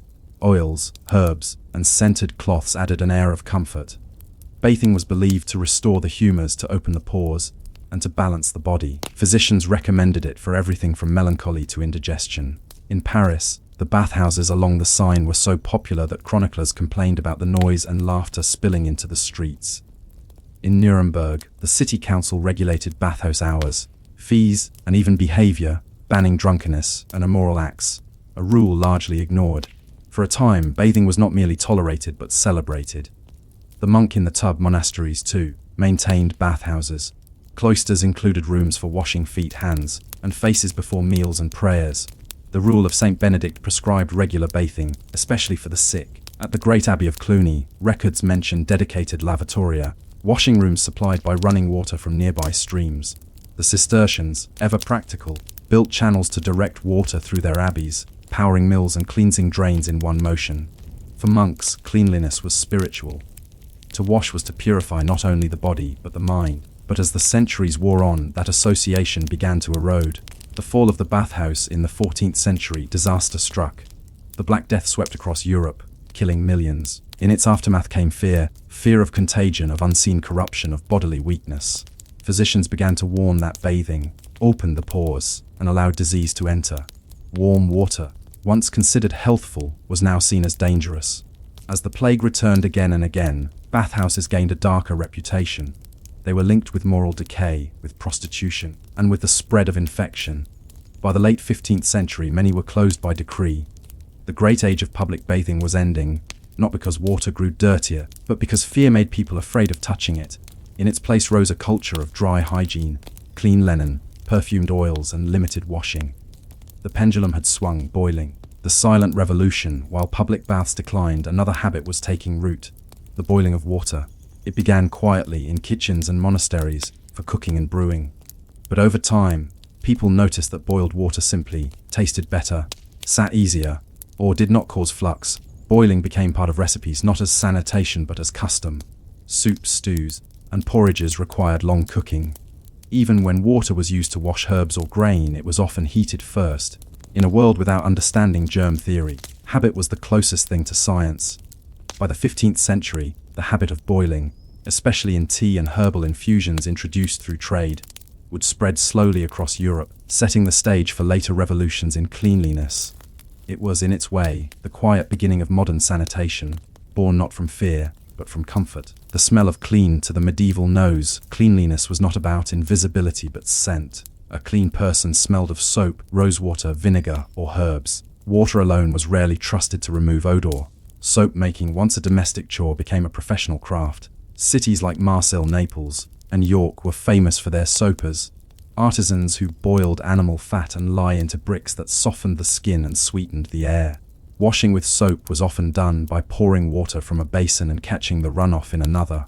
A ritual more than a rinse. Perfumes and pomanders, small balls of resin and spices, were worn around the neck or belt, warding off the stench of the streets, and people believed the sickness carried in bad air. To smell good was to be healthy. It was perhaps the closest anyone came to understanding hygiene as protection. Cleanliness as class. Like everything in medieval life, water and cleanliness reflected status. The poor bathed when they could, in rivers, rain, or public stews, but their access was limited. The rich could afford private tubs, servants to heat water, and linen to change often. In noble households, bathing became an event. Chroniclers describe lords reclining in tubs lined with cloth, while attendants poured scented water from silver ewers. Herbs floated on the surface: thyme, lavender, chamomile. A bath could last hours. It could also be political. To offer a guest a bath was to extend not just comfort but honor. Kings and queens bathed ceremonially. Knights washed before dubbing. Even executioners were expected to bathe before important duties. A strange gesture of respect for purity before bloodshed. Water may have been dangerous, but it remained sacred. Some cities tried heroically to fix their water problems. In London, new conduits were built from the 13th through 15th centuries to bring clean water from springs several miles away. The Great Conduit at Cheapside was a marvel of engineering, a network of lead pipes and stone tanks that fed public fountains. But it was constantly tampered with. Brewers and tanners cut illegal taps to feed their vats. Water sellers drew more than their share, and the poor often found the basins dry. In Paris, attempts to regulate wells and cesspits failed repeatedly. Inspectors were bribed. Waste still flowed into the Seine. Florence, ever the exception, maintained relatively clean systems by strict laws. Cesspits downstream, fountains upstream. But even there, cholera and dysentery visited often. The truth was simple. Medieval people knew that their water was bad, but not why. And without that knowledge, true reform was impossible. The rituals of water, despite all this, water retained a strange hold on the medieval imagination. It was central to faith, the element of baptism, cleansing sin and beginning new life. Pilgrims traveled hundreds of miles to bathe in sacred springs. It was woven into folklore. Wells that granted wishes, rivers that spoke, fountains that cured blindness. And it was feared. Deep water, stagnant ponds, moats at night, places where unseen things lived. Even as people avoided drinking it, they never ceased to revere it. Water was life and death, salvation and disease, purity and corruption, all at once. The brewing monk's legacy. By the late Middle Ages, monasteries had perfected brewing to such an extent that their alehouses became centers of community life. Travelers stopped for refreshment, peasants traded grain for beer, and sick villagers sought liquid bread for strength. When reformers dissolved monasteries in the 16th century, many of those same brewing operations passed into secular hands, the origins of Europe's great breweries. The irony endures. Modern sanitation, clean water, and public health owe their existence in part to monks who only wanted a safe drink. The turning of the tide. By the dawn of the Renaissance, the balance was shifting again. Printing spread new medical ideas. Merchants brought soap, herbs, and distillation equipment from abroad. Trade with the Islamic world introduced advanced aqueducts and filtration methods. And slowly a new attitude toward the body emerged, one that prized cleanliness not as luxury or sin, but as health.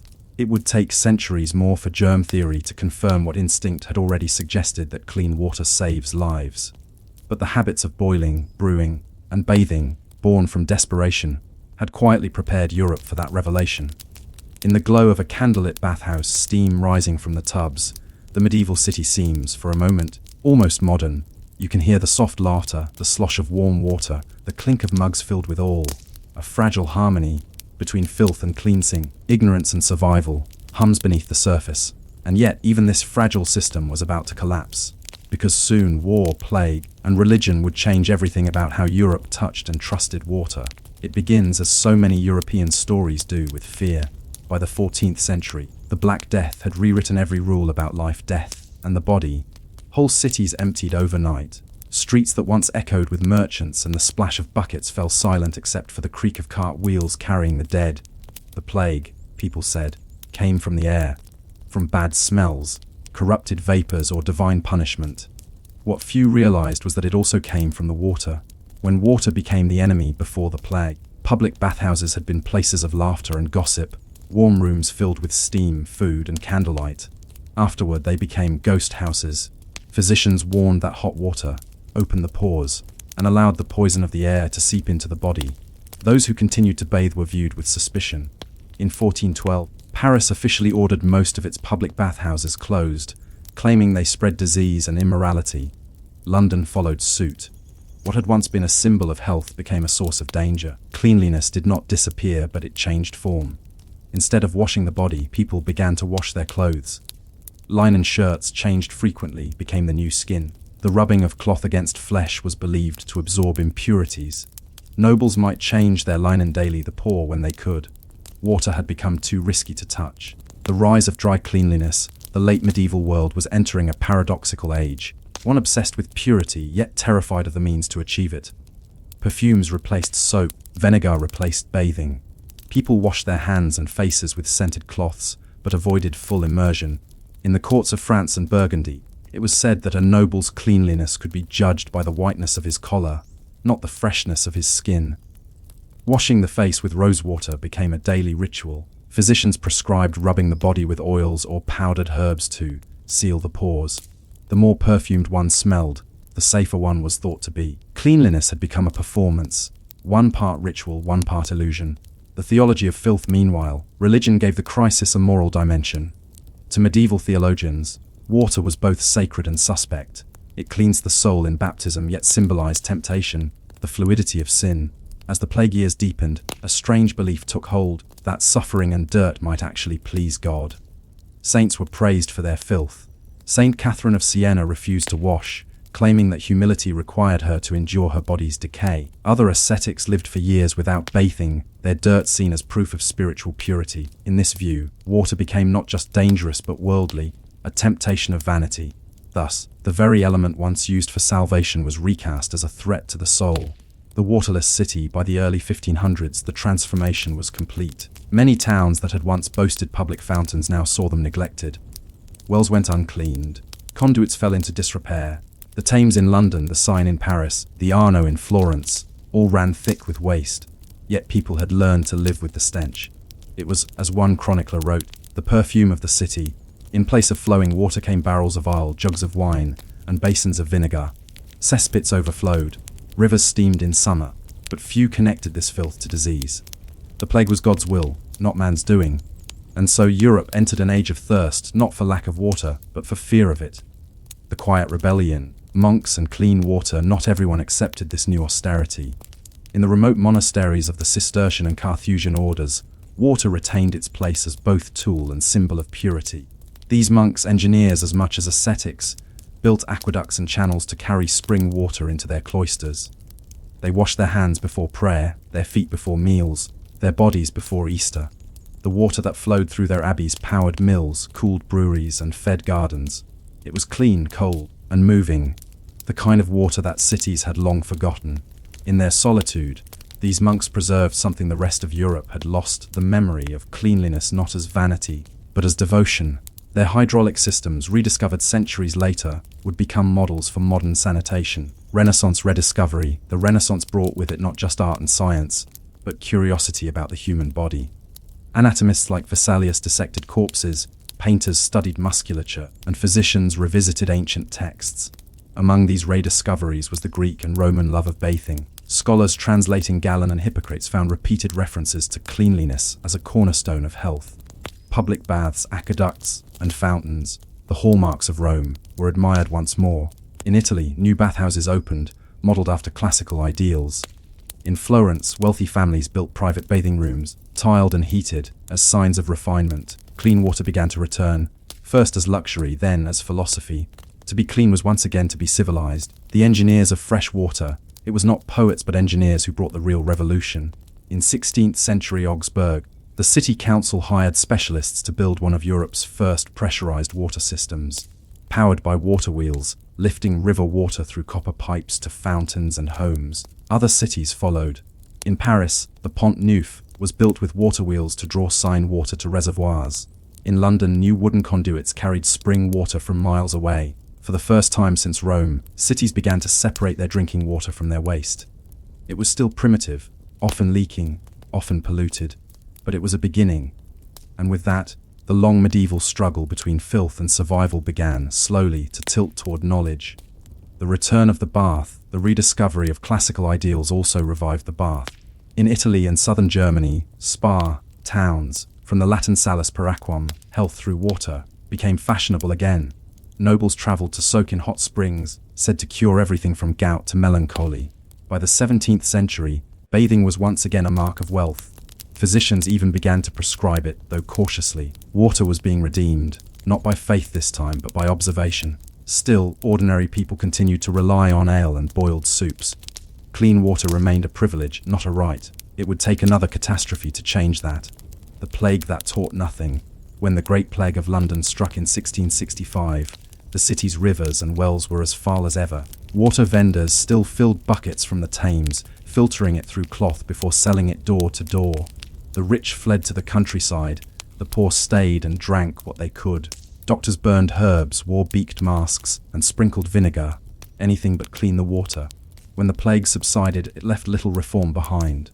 The lesson of water, it seemed, would need to be learned again, centuries later. The birth of modern cleanliness, the true turning point came not in the Middle Ages, but in their aftermath, in the age of reason and pipes. By the 18th and 19th centuries, cities began to understand the connection between waste and disease.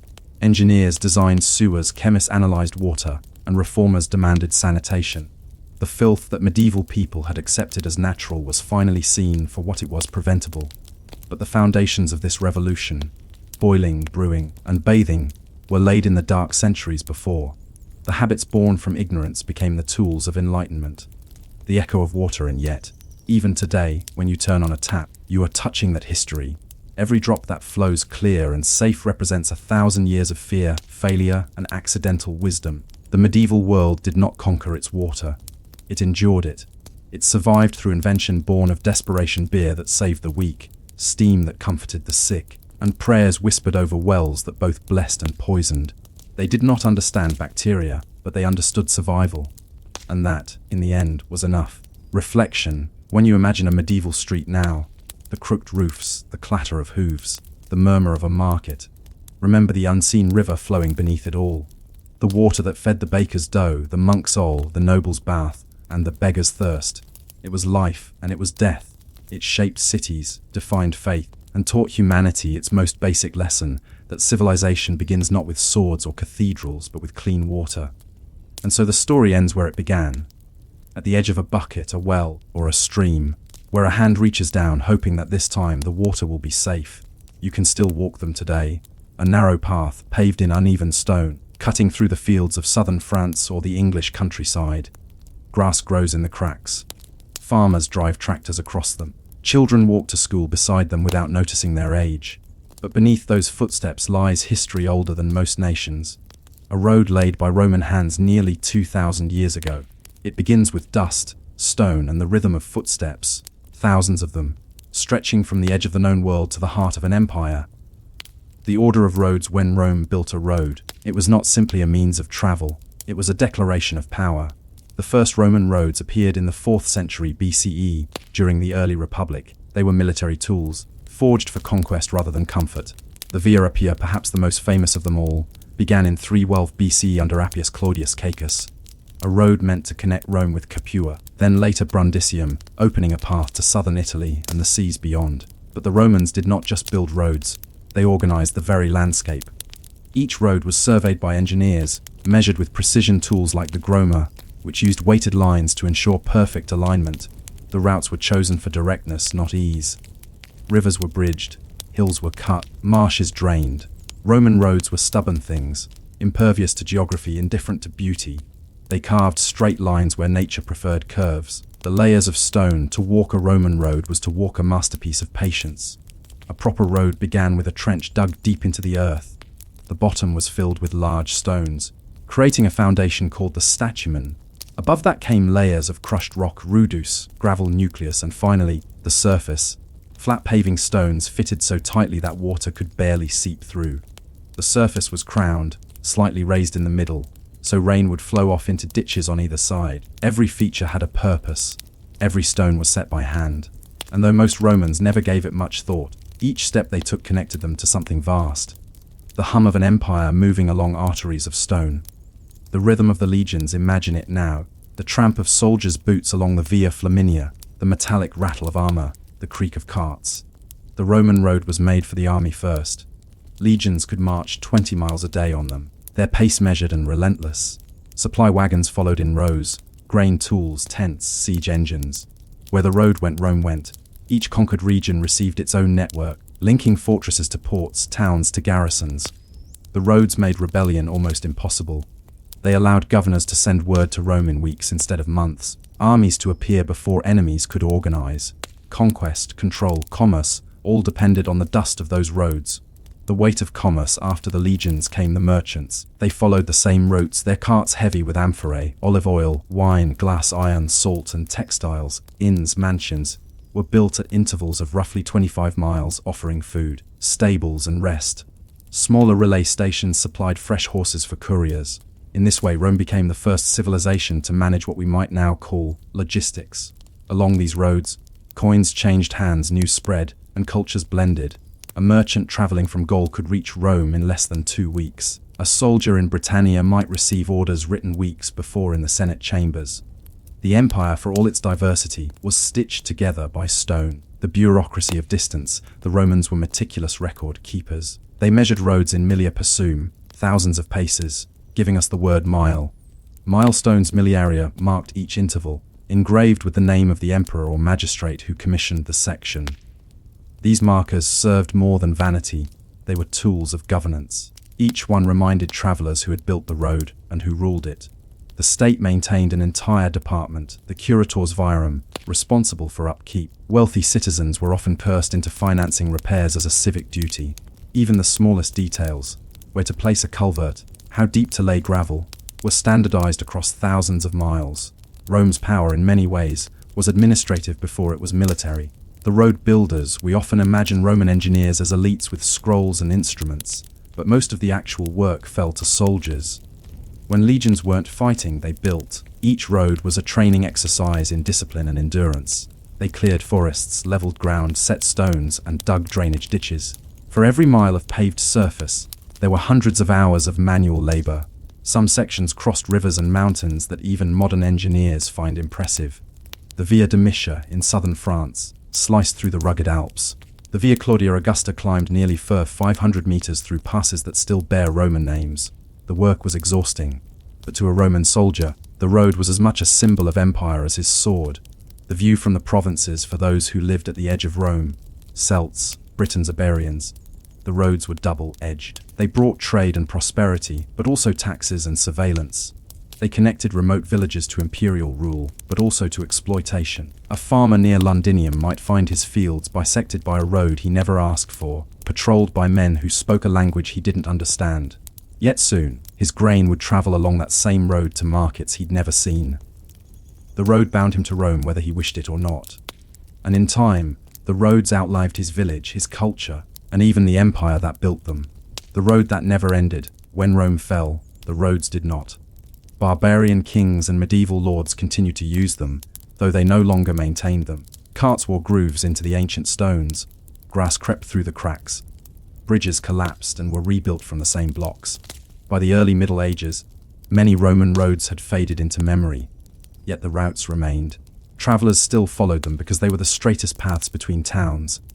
Monks built monasteries along them. Pilgrims walked them to reach Rome or Santiago. Traders carried salt and wool and spices along the same dusty tracks once trod by Caesar's legions. The empire's flesh had died, but its bones remained. The medieval reinvention in the centuries after Rome's collapse, Europe's roads grew quiet. The network that once linked 250,000 miles of empire had become fragmented. But even then, kings and bishops traced their boundaries along Roman lines. Charlemagne, in the 9th century, issued decrees to repair the old ways of the Romans. In England, the Anglo-Saxons still called certain roads strato, a word that survives in modern place names like Stratford and Stretton. Each name whispered the same memory, a road built by hands long gone. The quiet legacy, the endurance of Roman roads is not just physical, it's philosophical. They represent something that the medieval world had mostly forgotten, the belief that order could be imposed on chaos. To lay a straight line across a continent was to declare that nature could be tamed, that the empire's will was stronger than the earth itself. Even now, satellites trace the same alignments, modern highways following ancient paths. The A1 in England, the Via Aurelia in Italy, the Route Nationale in France, all shadows of Roman engineering. The road as metaphor, the Romans saw roads as expressions of destiny. Each stone laid brought the empire closer to eternity, or so they believed. But eternity is fickle. The same roads that once carried triumphal processions also bore the retreating soldiers of a dying empire. Along those same routes, centuries later, barbarians marched toward Rome, and later still, tourists in rented cars would follow their footprints. Civilization moves in circles, but its roads remain straight. The echo beneath the asphalt. If you drive through Europe today, beneath the asphalt hum of your tires lies the ancient geometry of Rome. Every curve of a motorway that suddenly straightens for miles, every town whose streets seem unnaturally aligned, hides that memory. And though the stones are buried, the logic endures. Efficiency, order, movement. That was Rome's true legacy, not marble, not empire, but connection. The end of Section 1, the Roman road, was more than infrastructure.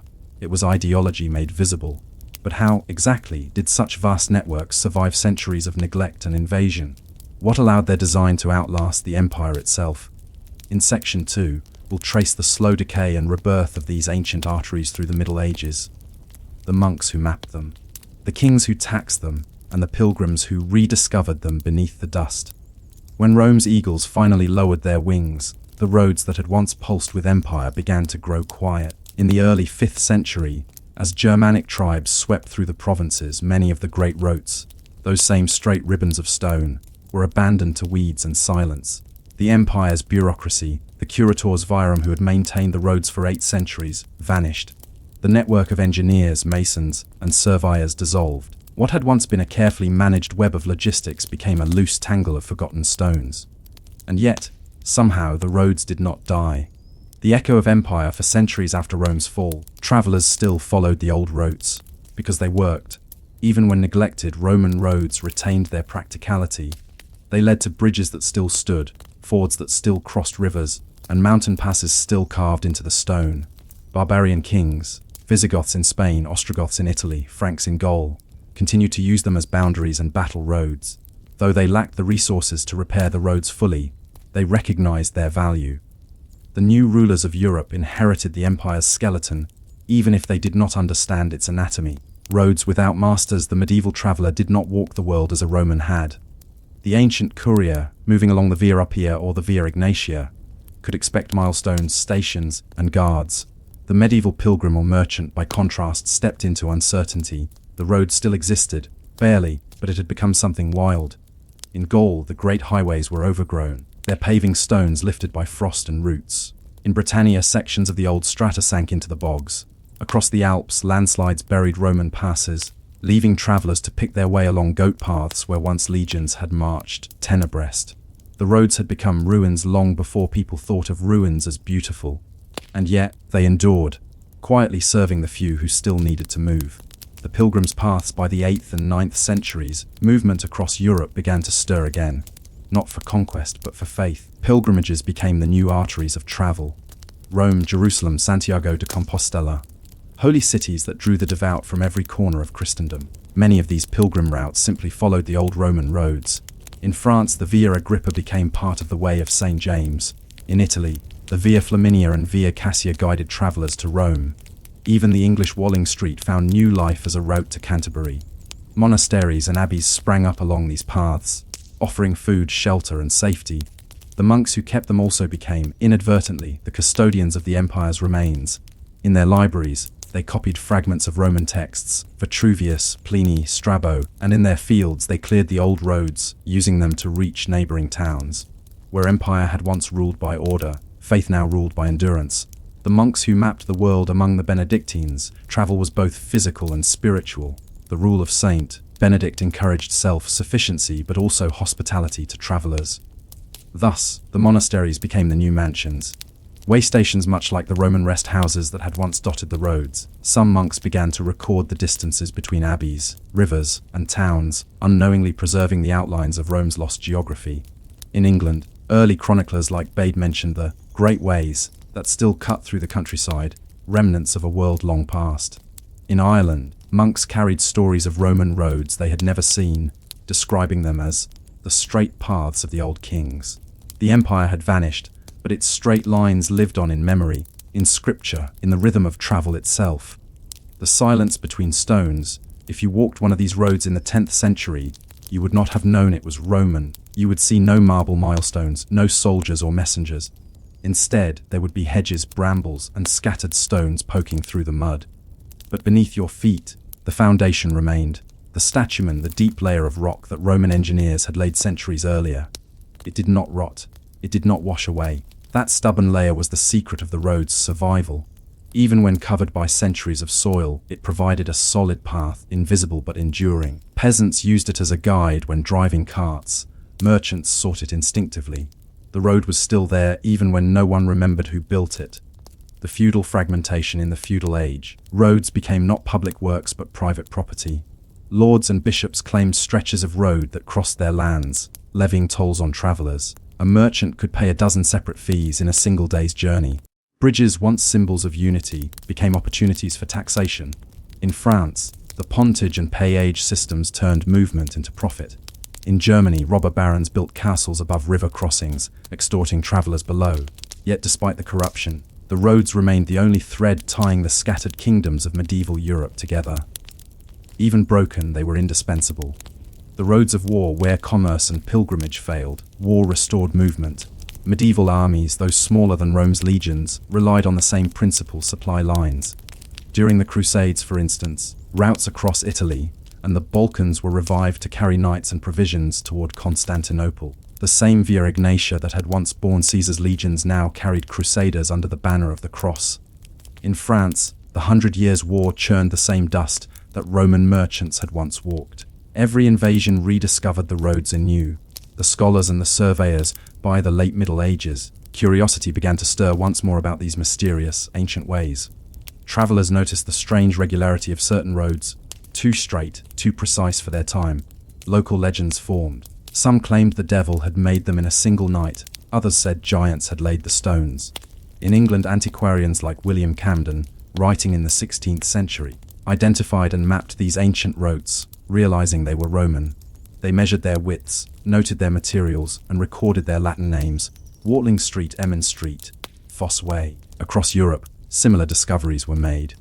Farmers ploughing fields unearthed perfectly fitted paving stones. Monks found carved milestones buried in abbey gardens. The realization dawned slowly: the roads of the ancients still shaped the world beneath their feet. The quiet continuity. By the dawn of the Renaissance, many of Europe's main thoroughfares still followed Roman alignments. Merchants on the Via Emilia in Italy, traders crossing the Rhône Valley in France, pilgrims walking the Via Francigena, all were following paths that had existed since the days of Augustus. In some places, the roads had been rebuilt entirely. In others, they simply persisted by habit, their origins forgotten. But if you looked closely, at a bridge too old for its village, a milestone reused as a church step, or a road that refused to bend around a hill, you could still see Rome's hand in the landscape. The roads had become ghosts, half remembered, half visible, entirely alive. The road as memory. It is easy to forget that the medieval world did not see ruins as we do. To us, a Roman road is an artifact, a museum underfoot. To them, it was a tool, an inheritance too practical to discard. They used the stones for new buildings, but they also used the alignments, the logic of movement that Rome had carved into the earth. Thus, even when the empire's name faded from memory, its design of the world did not.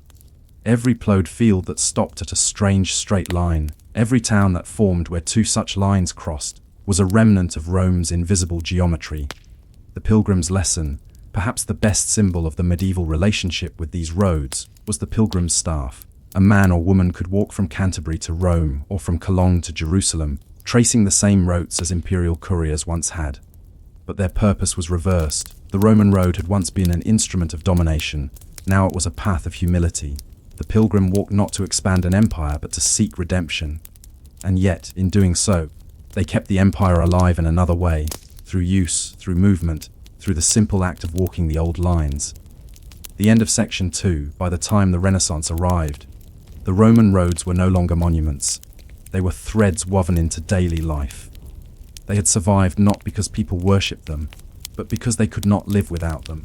But the question remained: how did the rediscovery of these roads change the modern world? How did the dust of empire become the foundation of modern Europe's highways and cities? In section 3, we'll follow the rebirth of Roman infrastructure, the engineers who studied the ancients, the cartographers who mapped their remains, and the way their straight lines became the blueprint for modern civilization.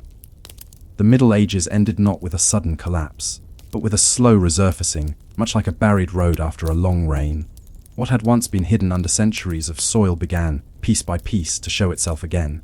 By the 15th century, Europe's scholars, artists, and engineers were no longer content merely to inherit the past. They wanted to understand it.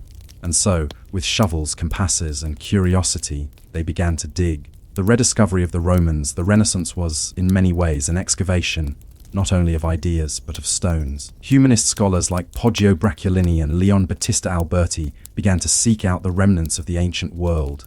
They measured ruins, copied inscriptions, and collected fragments of roads, bridges, and aqueducts. The rediscovery of Vitruvius's De Architectura, the only surviving Roman treatise on engineering and construction, became a revelation. In its pages, Renaissance readers learned of the methods by which the Romans had paved, drained, and aligned their roads with mathematical precision. The admiration was immediate. If the ancients could build roads that lasted 1,000 years, surely modern men could do the same. And so began the slow resurrection of Rome's infrastructure, stone by stone.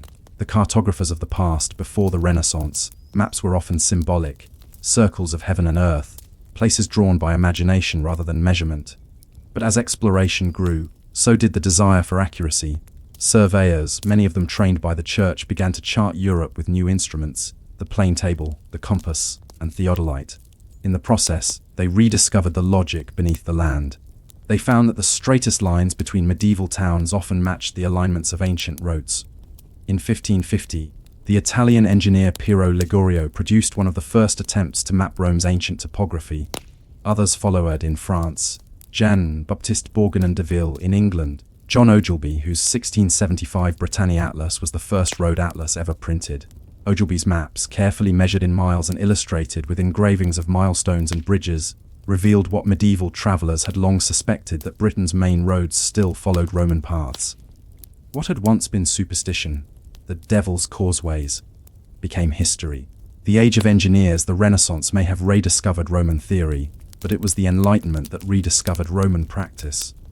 By the 18th century, Europe was changing. Empires had returned, not as Rome, but as Britain, France, and Spain. Armies once again needed mobility, trade demanded efficiency, and the Industrial Revolution was stirring. Roads, neglected for centuries, became a matter of progress. In France, Pierre-Marie Jeremy Tré-Saguet devised new techniques for layered road construction, directly inspired by Roman methods. His designs, emphasizing drainage and compacted stone, became the foundation for the later macadam system, the ancestor of the modern highway. In England, the engineer John Loudon Macadam refined those principles, using smaller stones bound with pressure instead of mortar, yet still preserving the Roman logic solid base, crowned surface, proper drainage. The result was the modern road, smoother, cheaper, faster, but still unmistakably Roman in soul. The roads beneath the roads in many cases. The new engineers did not build new paths at all. They simply rebuilt the old ones. When the British government commissioned new turnpikes in the 18th century, surveyors often discovered Roman foundations just beneath the surface. Instead of clearing them away, they used them. The Fosse Way, Watling Street, Ermine Street, all of them were revived, resurfaced, and paved for carriages. Travellers in the Georgian era were unknowingly driving over the work of Caesar's legions. In France, Napoleon ordered the restoration of ancient roads for his armies, often following the exact routes of the Via Agrippa and Via Domitia. In Italy, engineers repairing the Via Appia uncovered intact paving stones laid more than 500 years earlier. Still solid, still aligned. The empire's bones had simply been waiting. The invisible foundation of modern Europe, the pattern of Roman roads, determined far more than travel. Cities that had once been way stations became capitals. Lyon, Milan, Cologne, London, all sat at the junctions of Roman roads. Trade hubs, postal systems, and even national borders evolved along the same lines. When modern railways appeared in the 19th century, many followed those ancient alignments. The engineers chose them not for nostalgia, but for practicality. They were already the flattest, most direct routes across difficult terrain. Thus, the empire that had died 15 centuries earlier continued to shape the movements of industrial Europe. Every whistle of a steam engine echoing through the Alps followed a road once trod by sandals. The road as archaeology. By the 19th century, archaeology itself became a science, and with it came a new fascination for the remains of Rome. In Britain, scholars like William Stukeley and later the Ordnance Survey teams began to trace Roman roads systematically.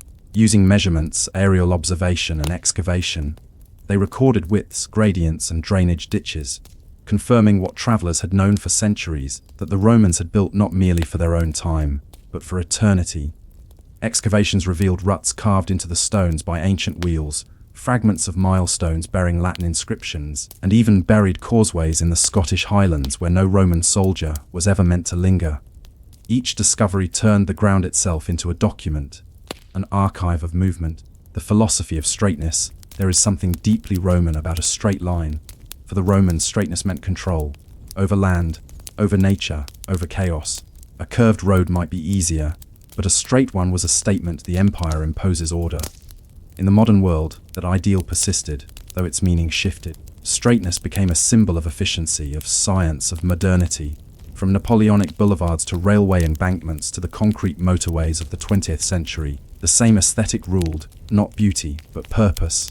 Even in the digital age, when satellite maps trace every curve of the Earth, the Roman preference for alignment still defines how we move. Every GPS line that says fastest route owes its logic to a 2,000-year-old idea.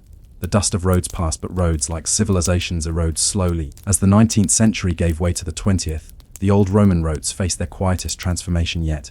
Asphalt replaced stone. Milestones became traffic signs. The Via Publica of empire became highways, expressways, and autobahns.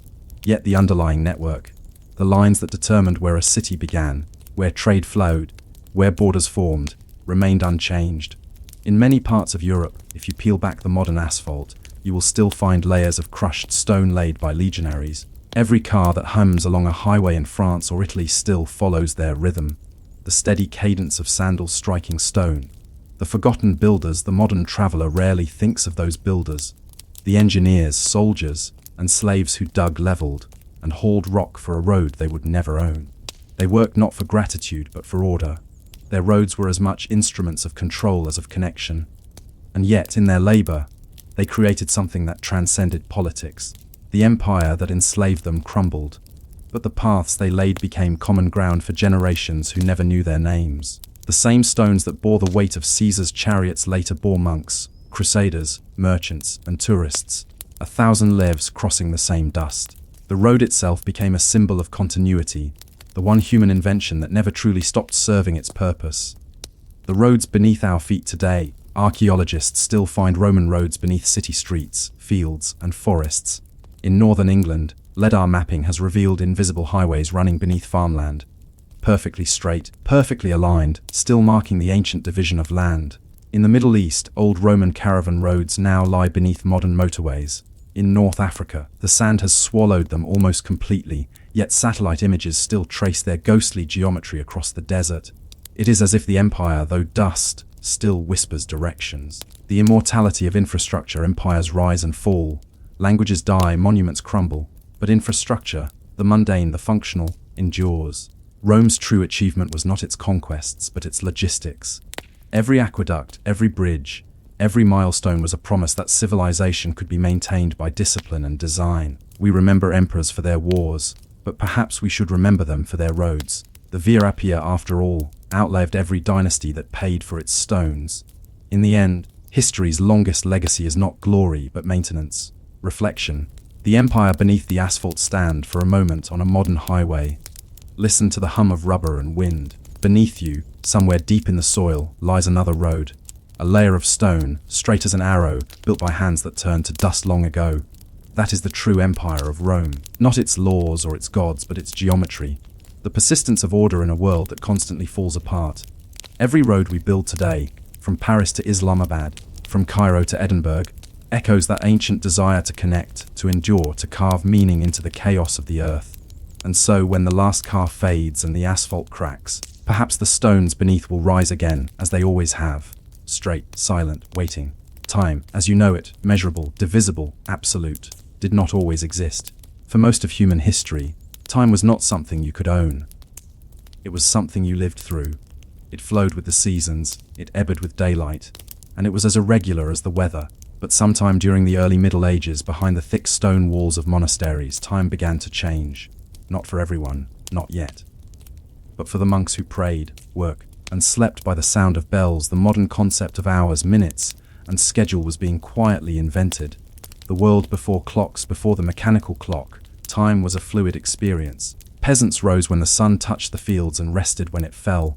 Markets opened when merchants arrived, not at a precise hour. A journey might take, or morning's walk, or 2 days' ride, depending on weather, terrain, and luck. Even the church, which would one day regulate time across Europe, once marked its rituals not by hours but by observation, the position of the sun, the sound of birds, or the fading of shadows. Yet in a world without clocks, something else ruled human rhythm: light. Night was not merely darkness, it was danger, stillness, and faith. Only in the monasteries, where life was built upon prayer and discipline, could people afford to divide the day into segments, to measure it not by instinct but by obligation.